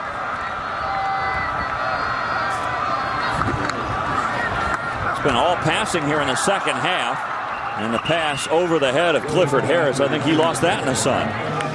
Pretty well defensed by Navy here. They running to the ball pretty well, and again, I think Thad Lewis just threw that football away. Did not want to take a negative play. Harris has really been negated in this game. He's a guy that, Coach, he's been averaging 90 yards per game, but today he has a -2 yards rushing. Now, I'm surprised we haven't seen a little bit more of Tony Jackson, number 25. He's probably the most explosive back Duke has, other than he hasn't played a lot yet this year. He's coming off an injury.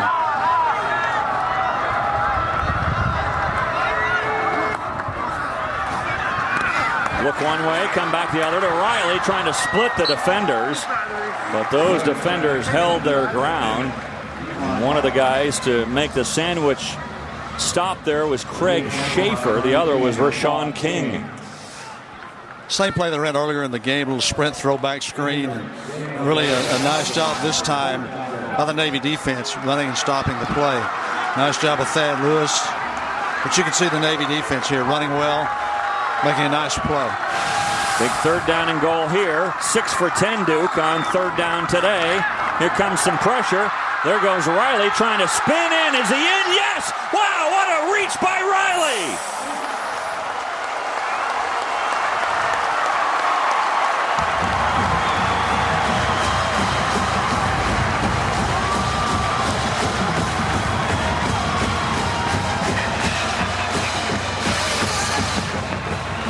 This is a great game by Thad Lewis because he was stopped in his tracks, but he just was athletic and got the ball up and away to Riley, and should have been a sack. Notice the pressure Thaddeus Lewis gets, but really a good job getting the ball to Riley, and what an effort by Riley. Boy, the stretch, I mean, he stretched out 2 yards on this play. Let's see if that knee is down.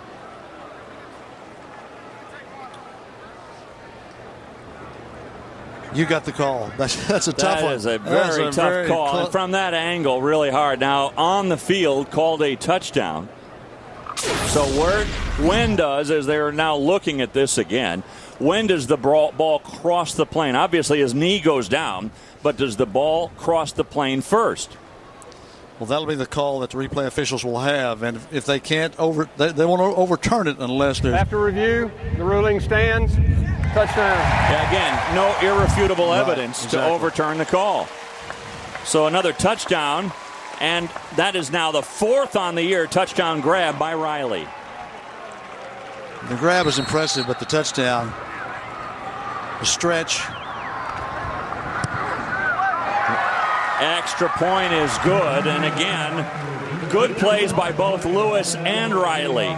Lewis to avoid the sack, and then Riley on the stretch.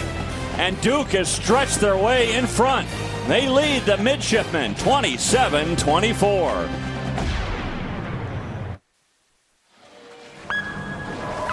ESPNU is now in high definition. To get the great action on ESPNU in high def, contact your local cable operator or satellite provider. ESPNU HD, the big picture in college sports.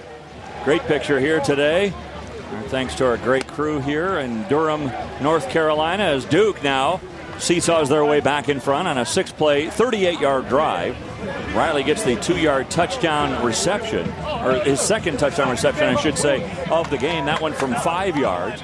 And Riley today with 7 catches overall for a total of 88 yards. And one thing, Coach, Navy, they've been backed up pretty much this entire third quarter. Remember that opening kickoff they muffed, started at their own 12. Then the punt by Duke pinned them at their 1. So they have not had good field position at all. This time a very, very short kick. And taken at the 20-yard line and up to the 29-yard line as Robinson makes the hit on Washington. Don't forget, right after our game at 3:45 Eastern, it's the Chattanooga Mocs taking on Bobby Bowden's Florida State Seminoles. College football presented by Allstate on ESPNU today at 3:45. For more information, log on to ESPNU.com. Well, here comes Navy. They've done nothing offensively. In fact, 2 times they've had the ball here in the third quarter. Both times 3 and out.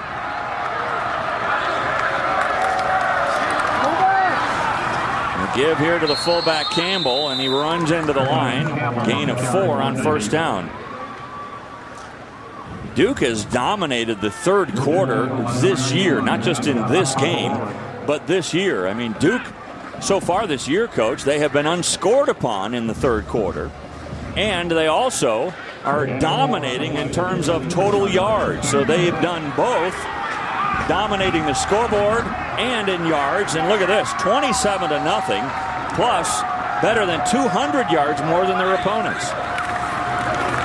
So something about the third quarter that Duke really likes. And again, their defense able to smother Bryant. I think a little bit of that third quarter could be the adjustment that the coaching staff makes. Again, a veteran coaching staff, very, very good football coaches that David Cutcliffe has. And when they come out, they're ready to play in the third quarter. That's such a key time in the game to really set the tone for the second half. And they have done that. I wonder, too, how much momentum they got with that long 52-yard field goal at the end of the first half. I mean, instead of going into press because of the late touchdown by Navy, they go in with a little bit of resurgence because of that long field goal. Pass is completed on the flat. Fighting for the extra yard is Campbell. Tawilili was trying to hang on for dear life, and let's see where they mark it. I think he's going to be shy of the first down. It looks like another 3 and out for Navy. I think the field goal late in the half by Duke was a huge factor. I think football is such a psychological game. It's played so much from the neck up, and I think that momentum shift was huge. Coach, what do you think of this? They're going to go for it on 4th and 1 from their own 38. Wow. A big gamble here taken by Navy. They may be trying to hard count, and no, they're going to run it. Ooh. And they're stuffed. I think Duke stopped them. Wayne Oglesby he really came up and stuffed Jared Bryant. And I question the call here by Ken Niumatalolo, the head coach of Navy, trying to go for it here, maybe try to swing the momentum in his favor.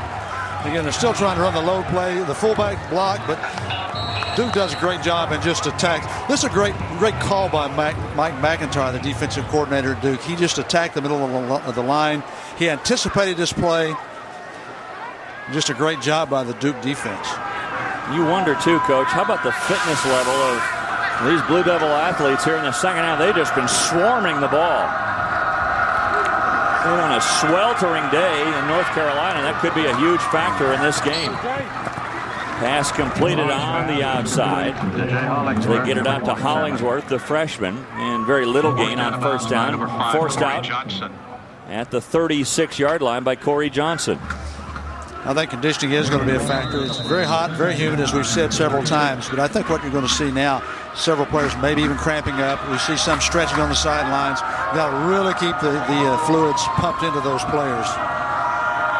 Navy's won 4 straight games in this series. Duke with the lead and all the momentum here in the third quarter.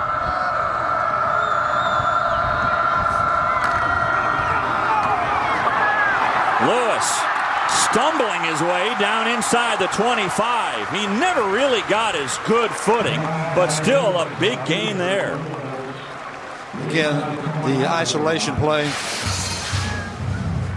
Lead block by the running back. Really nice job there. See the block, and there goes Lewis. Lewis by far and away the leading rusher today for Duke. And they have not run the ball very well at all today, the Blue Devils. One thing they've done is throw to a variety of receivers. In fact, Lewis has thrown to 8 different guys today. Pass completed here as he gets it out to Jeremy Ringfield.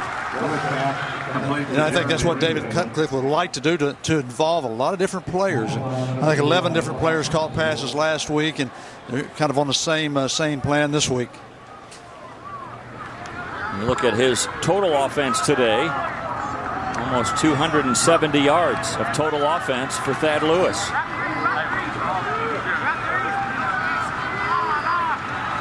Second and 5 to go. Pass out on the flat, complete. First down and more. Pass out there to Raphael Chestnut, and he is forced out by Blake Carter. Now inside the 5, and it'll be first and goal from there. Really good job of blocking with the perimeter out front on the right side of your screen. Watch the block by Clifford Harris. Nice job there. Get hands down, and perfectly thrown ball by Thaddeus Lewis. He's putting the ball right on the money. Very impressive. Seems to throw the ball a little bit better on the move. Yeah, he does, doesn't he? So first and goal from inside the 5. Duke does not look like a team that only won 1 game in the last 2 years. This is what they've done in the red zone today. And a gain of maybe a half a yard here for Harris, and Harris has really been bottled up. Still negative yardage today on the ground for Harris, and -2. It just seems pretty obvious for Duke to score and Duke to win. They've got to be able to pass the football. It goes on Thaddeus Lewis's shoulders, and so far he's done a terrific job with that, running and passing, but especially passing. Raquan Boyquette, the leading rusher for Duke the last 2 years, out with a knee injury right now. They don't know if he's coming back this year or not. Still undecided. He still has a redshirt year available to him. Lewis, on a little hesitation, gets it inside down to the 2. And it'll bring up a 3rd and goal from there.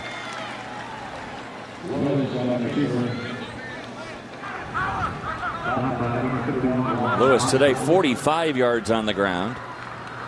Only 5 yards rushing for Kelly, 2 for Hollingsworth, and then negative yards for both Harris and Jackson. That's on the ground for Duke. Well, now 3rd and goal. The Navy's got everybody in the box. They can't stop the fullback. There's Tyler Robinson in for the score, his first of the year.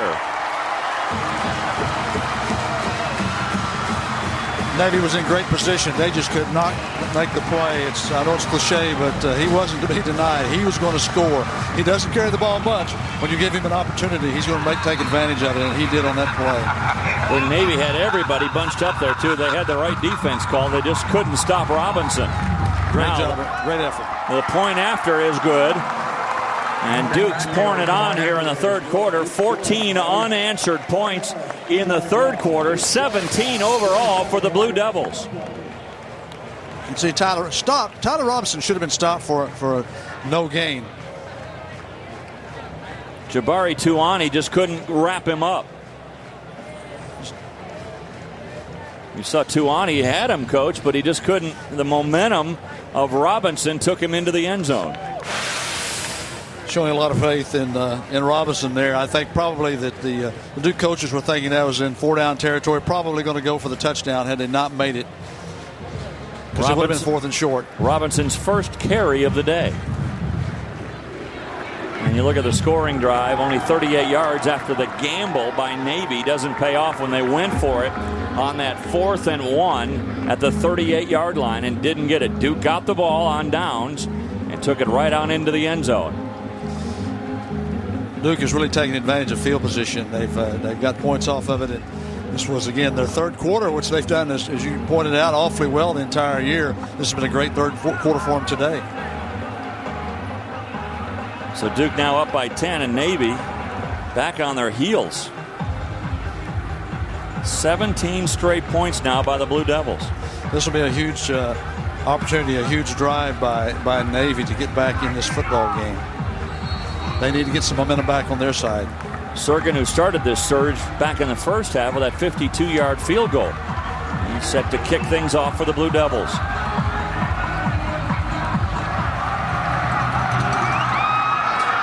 High end-over-end kick.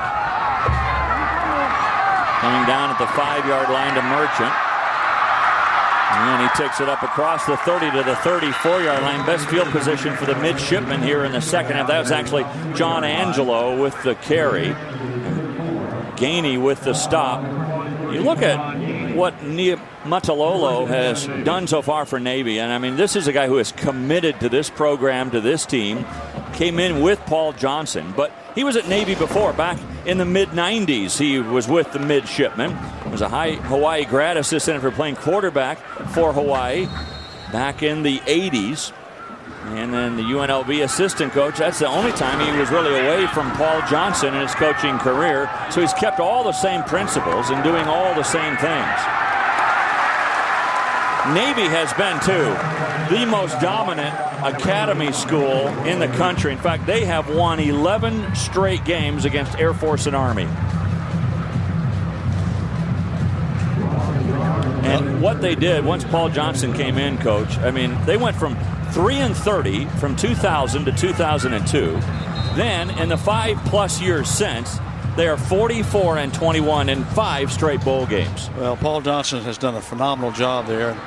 And of course, Montalolo, a lot of pressure on this job. You mentioned the wins over the other academies. They've also won 5 straight Commander-in-Chief trophies. So, a lot of pressure in this program. They've got a lot of pride, and they expect to win, as do all the academies.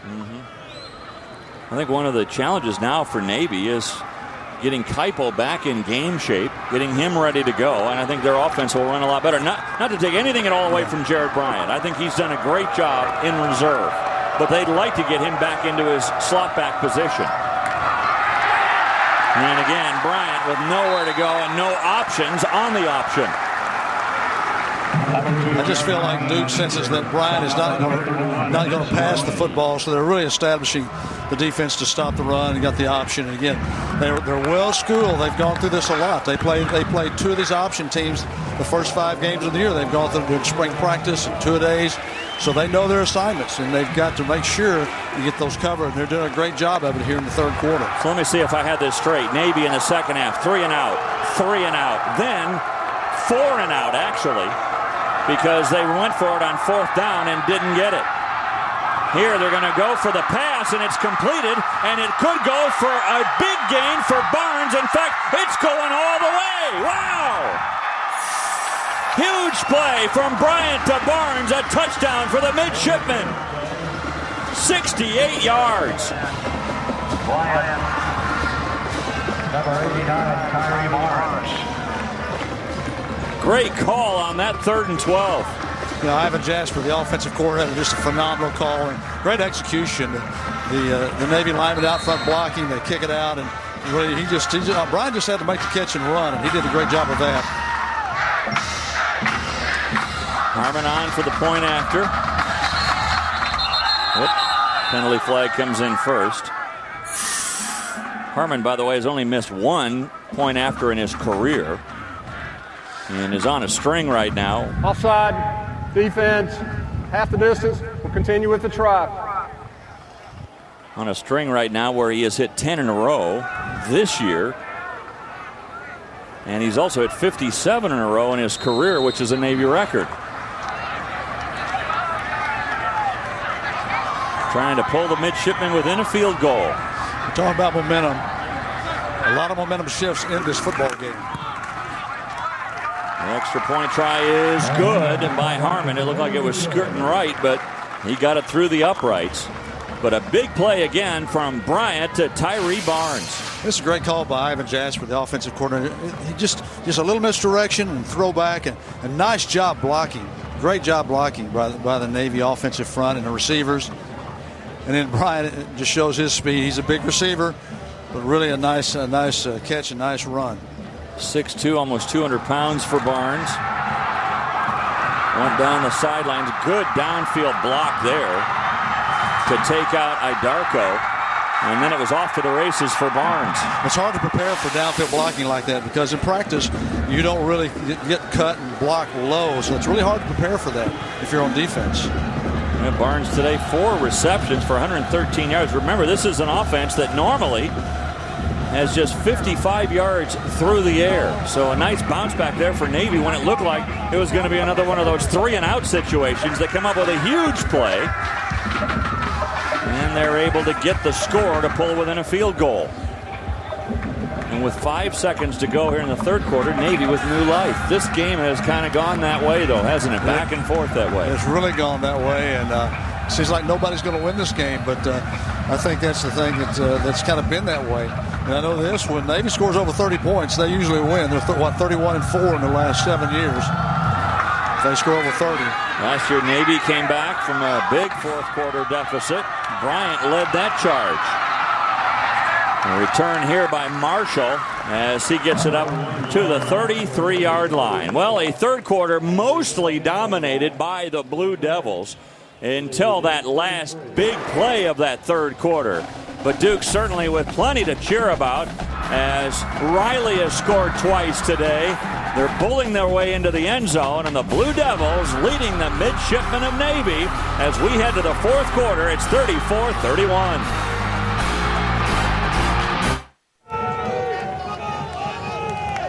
We head to the fourth quarter in what has been a very evenly played game, as you can tell by the score by quarter. So we go to the fourth quarter with Duke hanging on to a 3-point lead, 34-31, and a new quarterback for the Blue Devils, Zach Asak, who started as a freshman, now a junior out of Westwood, Massachusetts. And this is not unusual. He's been given a series in each of the first 2 games this year, and he runs a draw play on first down and gets it up to the 38-yard line. So Asak comes in. He's 6 for 8 on the year as far as passing is concerned. He led a second quarter drive against Northwestern last week that resulted in a field goal. A very good long drive down the field. It's a little change of pace here for Duke. It is a change of pace. There's nothing Thaddeus Lewis did wrong. Asak deserves to play, according to Kurt Roper, the offensive coordinator for Duke. And he's going to get to play at least a series in every game. Also gives, I think, Thad Lewis a chance to sit over there and not only get a breather, but look at how Navy is playing defensively. Boy, cutting under that pass route on the outside. And that was a dangerous pass by Asak. Was Emmett Merchant as he was trying to get it outside. That was a very dangerous pass, and I think Asak was a little lucky that the ball was overthrown there, because that was going to be a pick and 6 points the other way. So Thad Lewis over there checking out this Navy defense to see how it looks from the sideline as opposed to when he's behind the center. And you look at Duke today, this has been a big part of why they're ahead. 8 for 12 on third down conversions. Facing a 3rd and 5 here. Asak's going to run for it and hit down right at the line. Good play defensively in the middle as Jordan Stevens was able to plug the hole along with Walsh. Michael Walsh stepped up, and Asak creates a 3 and out for the Blue Devils. This game, there's been some mistakes made in this game, but these teams have played hard. And as for coaches, that's what you like to see. You know there are going to be some mistakes made, but play hard, give effort. Both of these teams are playing very hard, giving outstanding effort. Mario Washington back to get it for Navy. Kevin Jones on to punt. Jones has averaged 46 yards per punt this year. Fair catch signaled for by Washington. Now he's going to let it drop, and it goes inside the 20 down to the 17-yard line. So Navy with the ball when we come back, trailing by a field goal.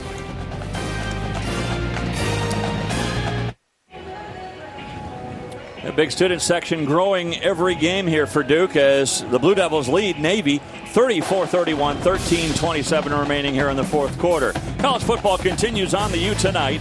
It's North Carolina A&T taking on Norfolk State. 10:30 Eastern tonight on the U. For more information, log on to ESPNU.com.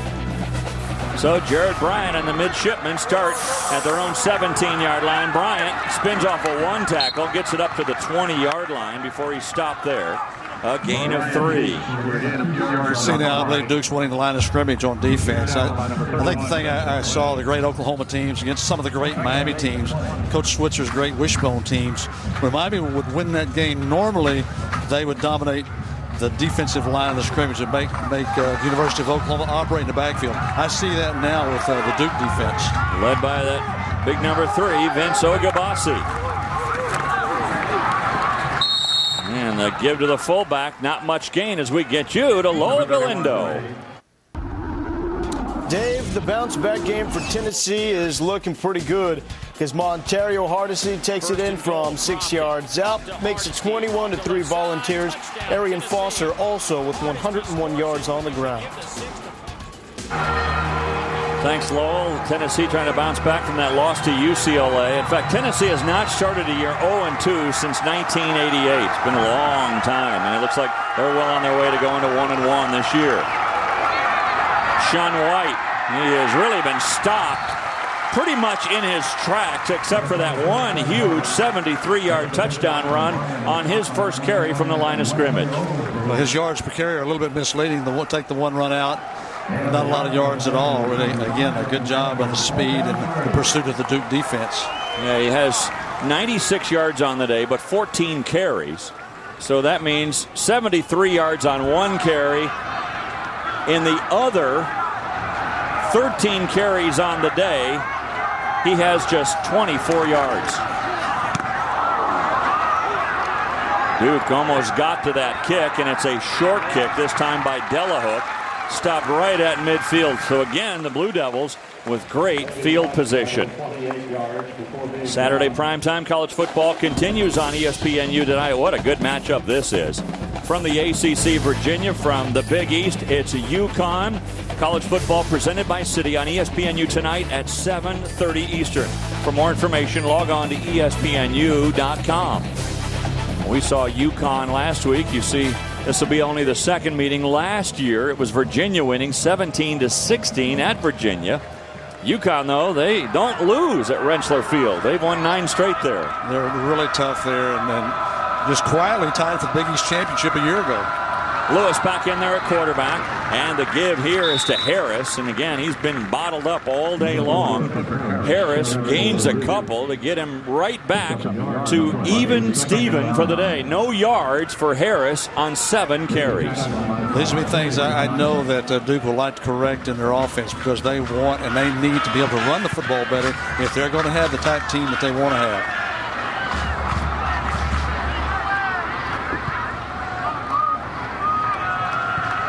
Again, checking over on the no-huddle offense. Play clock down to 10 now. Lewis looking across the middle of the field. And again, that middle has been wide open for Riley all day long. Riley running down the sideline, looking for the end zone. He's in. He just outraced the midshipman for his 3rd touchdown of the day.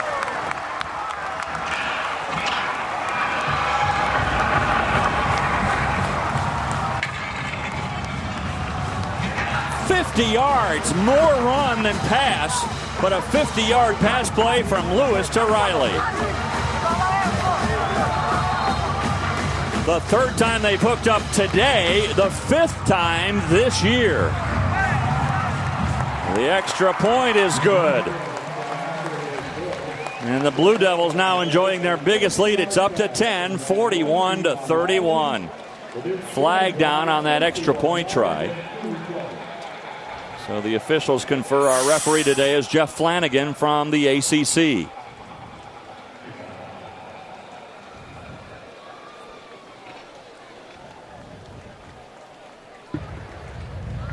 The point is good. After the play, there's personal fouls on both teams. Number 44 on Navy, number 74 on the offense on Duke. Those fouls will cancel, offset, go to the kickoff. The point is good. Heat starting to get to the fellows just a little bit, but boy, nothing getting to Eron Riley today as he's able to catch this ball across the middle and raise 50 yards into the end zone for the score. Duke now enjoys a 10-point advantage over Navy.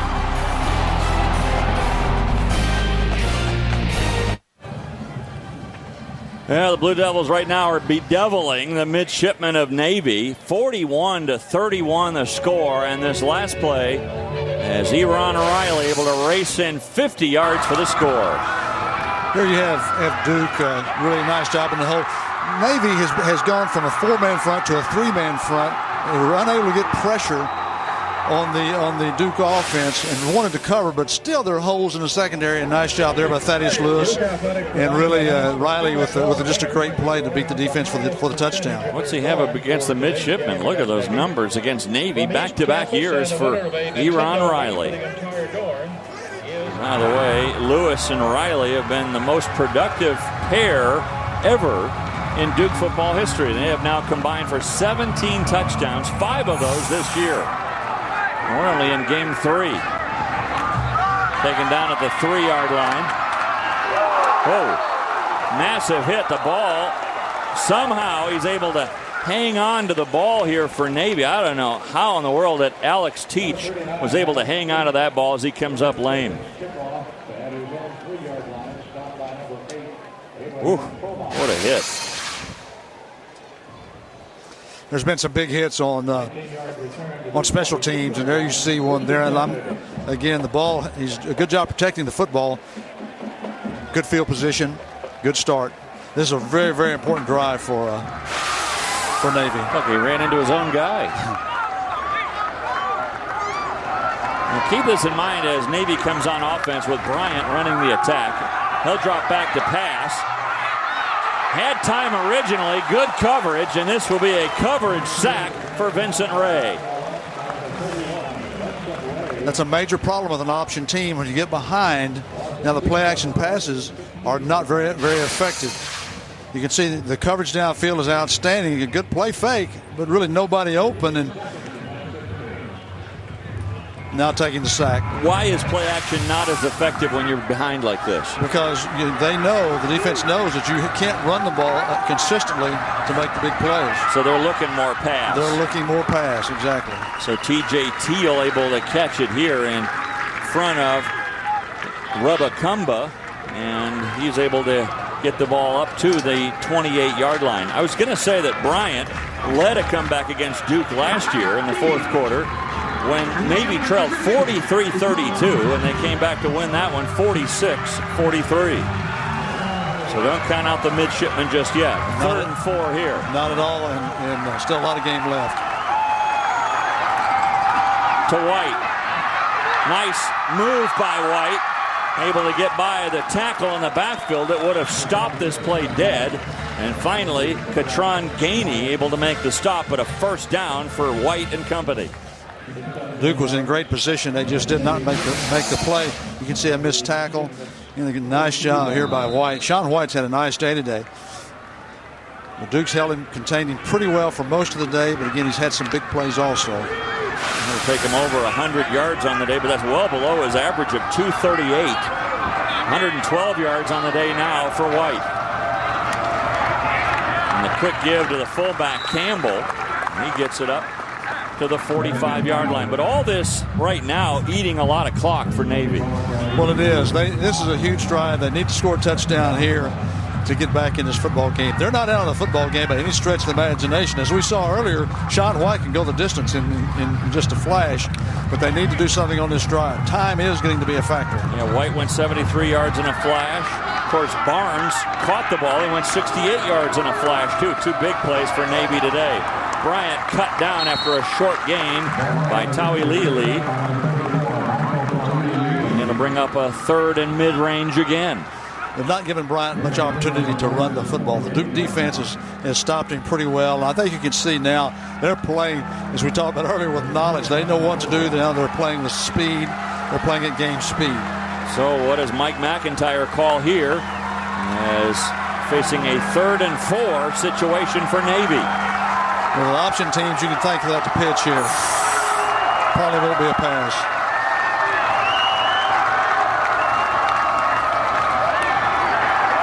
The give inside to the fullback, and there was no room at all in there. I mean, everybody was coming. Akinbiyi was one of the first guys there. Tawi Lee. So all the E's and Lees were there to stop that play for Duke. That was the triple option and really a bad read by Jared Bryant, and he knew it too once he finished. He should have kept the football, would have had an opportunity outside. Well, remember, Navy went for it on a 4th and 1 in the third quarter, and we kind of questioned the call at that time because it really did give Duke great field position. They went in for the score. And now you're facing a 4th and 3 with 7:44 to go. You're down 2 scores. Now what do you call? You're at midfield. They weren't very successful on the 4th and 1. I would think they would punt here. Again, play defense, get some field position. Again, they have all their timeouts left. They have 3 timeouts left. I'm sorry, no, they have 2 timeouts left. But they do have opportunity. They do have time. They're going to go for it here.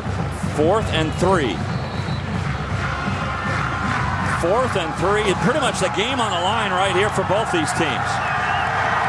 I know there's a lot of time left, but this is a huge play here in the 4th quarter. Bryant, boy, he's hit hard, but he does have the first down. Worked out well. Good call. Good job by Bryant. The same play they ran earlier where he handed off, made a bad read. This time they come right back to it. Good job by Ivan Jasper. Now he takes the ball, quarterback keep, upfield.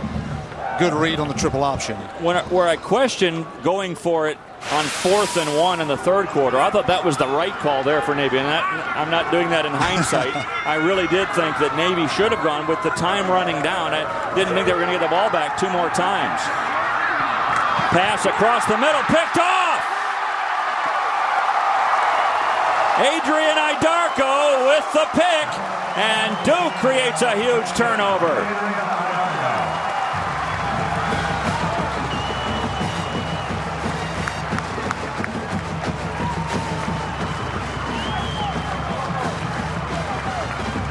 Jared Bryant just didn't have much there. Again, He had the roll out, a little play fake away, but again, he's throwing the ball, a little pressure, throwing the ball late back over the middle, and usually bad things happen when you throw the ball over the middle late.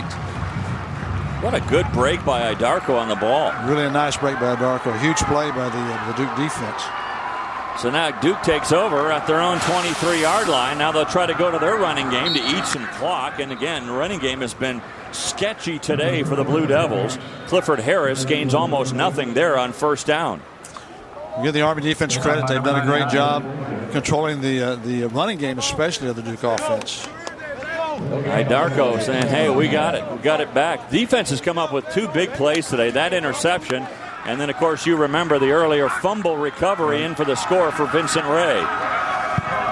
Defensive coordinator Buddy Green has really done a nice job for the academy.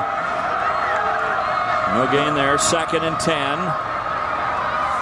Defense is playing hard and reacting, and they're playing hard and they're reacting very well. I like the composure there of Lewis just to buy more clock. And again, no running room at all for Clifford Harris. It's going to be a hard day to make first downs like that. They're probably going to have to put Lewis out and roll him out some. And again, run a little ISO trap that they've run before. So, I think they'll diversify a little bit. They need to make a couple of first downs. See the rushing yards today for Duke, only 55 yards on the ground. You consider that their quarterback, Lewis, has 45 of those 55. That's not good. No, you're not going to win many games doing that in the ACC. Last year, they averaged just 64 yards per game on the ground, which was one of the worst in the NCAA. 117th out of 119 last year. This year, they've been doing a better job until today. Again, that clock going all the way down to 3 before Lewis takes the snap. Pass completed on the outside. He gets it to Chestnut just in front of the defender. That was almost a pick and gone the other way, but he got the ball to Chestnut, and they'll move the chains. You can see Thaddeus Lewis out, the veteran player that he is, using all the clock. He knows now we don't need to score. We need to use the clock, and nice job here getting the snap late. Maybe a little bit fortunate there. There was a nice break on the ball, but Chestnut does a good job, good concentration, and a huge first down. Again, Thaddeus Lewis knows the clock's on his side. He doesn't need to score. He just needs to use the clock. Look at him. He's looking at the play clock, which is down now to 10, thinking, well, let's just buy a few more seconds. Mouth guard finally goes in. Let's take the snap with 5 on the play clock. And again, no running room here for Clifford Harris. Gains maybe a yard. But again, the clock is right now the enemy of the midshipmen. I'm a little surprised with the Duke offensive line. They have veterans up there with Goldberg and Sherman and Rowland. All have started over 20 games for this football team. They've got to be able to run the football a little bit better. Obviously, they'd like to win today and improve on that. But again, running game should be better than we've seen today. Again, Lewis looking over at that sideline coach, looking at one of those coaches. One's a decoy. The other one, he's getting the play call. And all that comes from up top from Kurt Roper, the offensive coordinator. It's a lot of coordinating to do in 40 seconds. A lot of coordinating to do. Again, Harris. A little better blocking as he gets it up to midfield. And we get you back to the studio for another update with Lowell Galindo. One of the improvements started a few years ago was this Yo Football Center, where they house the football offices, practice facilities, and all that. And it's one of the things that everybody pretty much in the country has now, but this is a fine facility, and they're still upgrading. They're going to do some more improvements here at Wallace Wade Stadium. A 3rd and 7, and a fiery pass in there by Thad Lewis, and the completion to Johnny Williams showing good hands. That'll move the chains. Another first down and another dagger in the heart to the midshipmen. This is a rocket by Thad Lewis, and right on the money, and you're right about the hands. The hands are perfect. Nice placement of the ball. That's the only place that ball could have been put and have give you a chance to make the completion. The 3rd career 300-yard game. By the way, the 25 completions today, that's a career high. 25 for 35 for 316 yards and 3 touchdowns. All 3 touchdowns, by the way, to Eron Riley, his favorite target.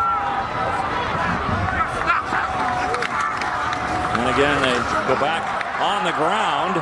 And this time, the biggest run of the day for Clifford Harris. A little different structure that time. They went to 2 tight ends and 2 wide receivers. They ran the zone play, and Clifford Harris did a nice job breaking it backside. When you have the 2 tight ends, you balance up the defense. Their defense was balanced. It allowed Clifford Harris to make that cut.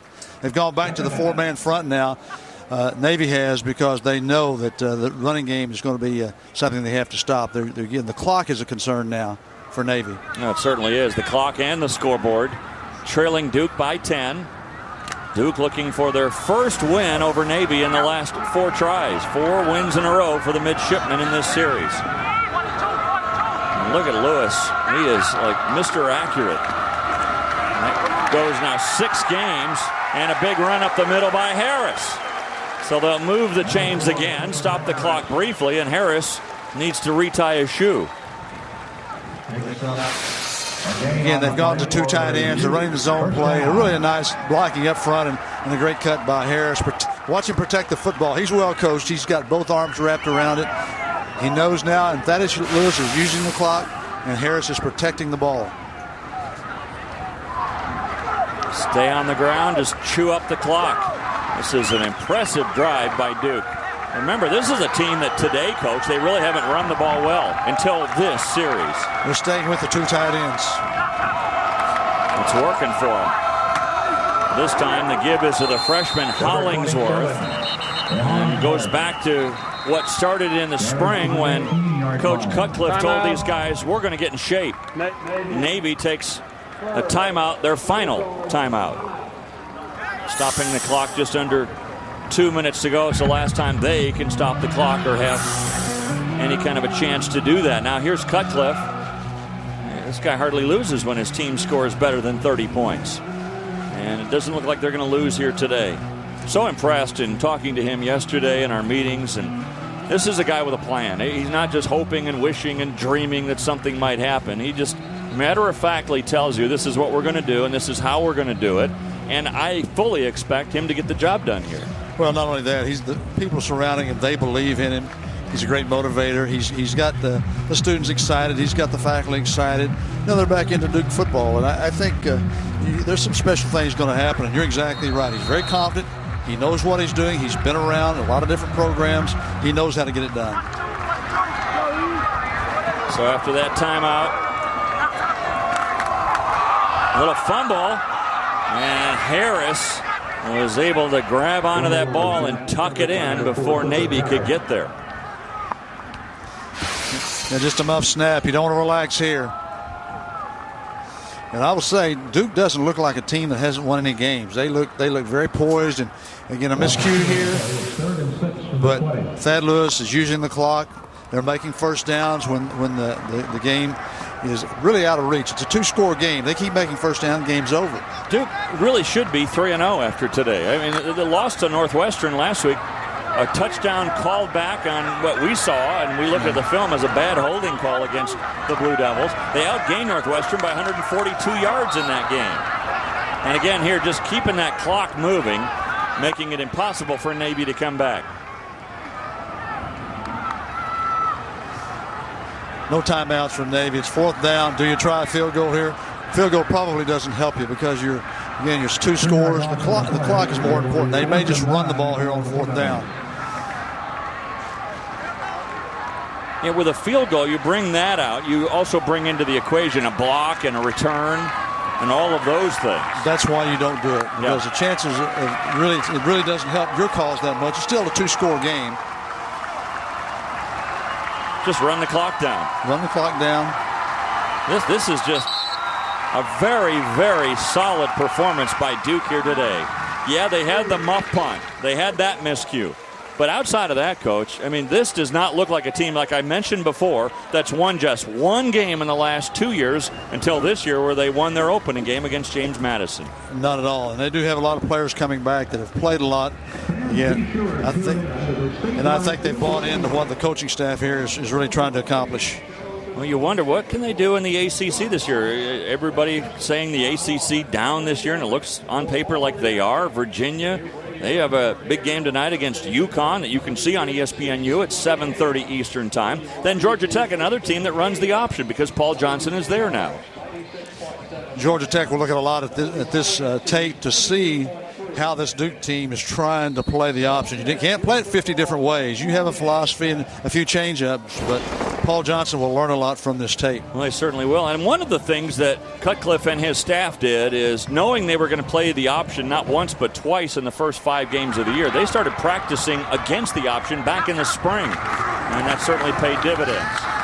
Again, here, just hang on to the football. If you get a first down, it's a bonus, and that's the ball game. But you'll turn it over on downs here and force Navy to score twice in 24 seconds. Almost an impossible task. Right. Clock stops on change of possession, but we'll start after the snap.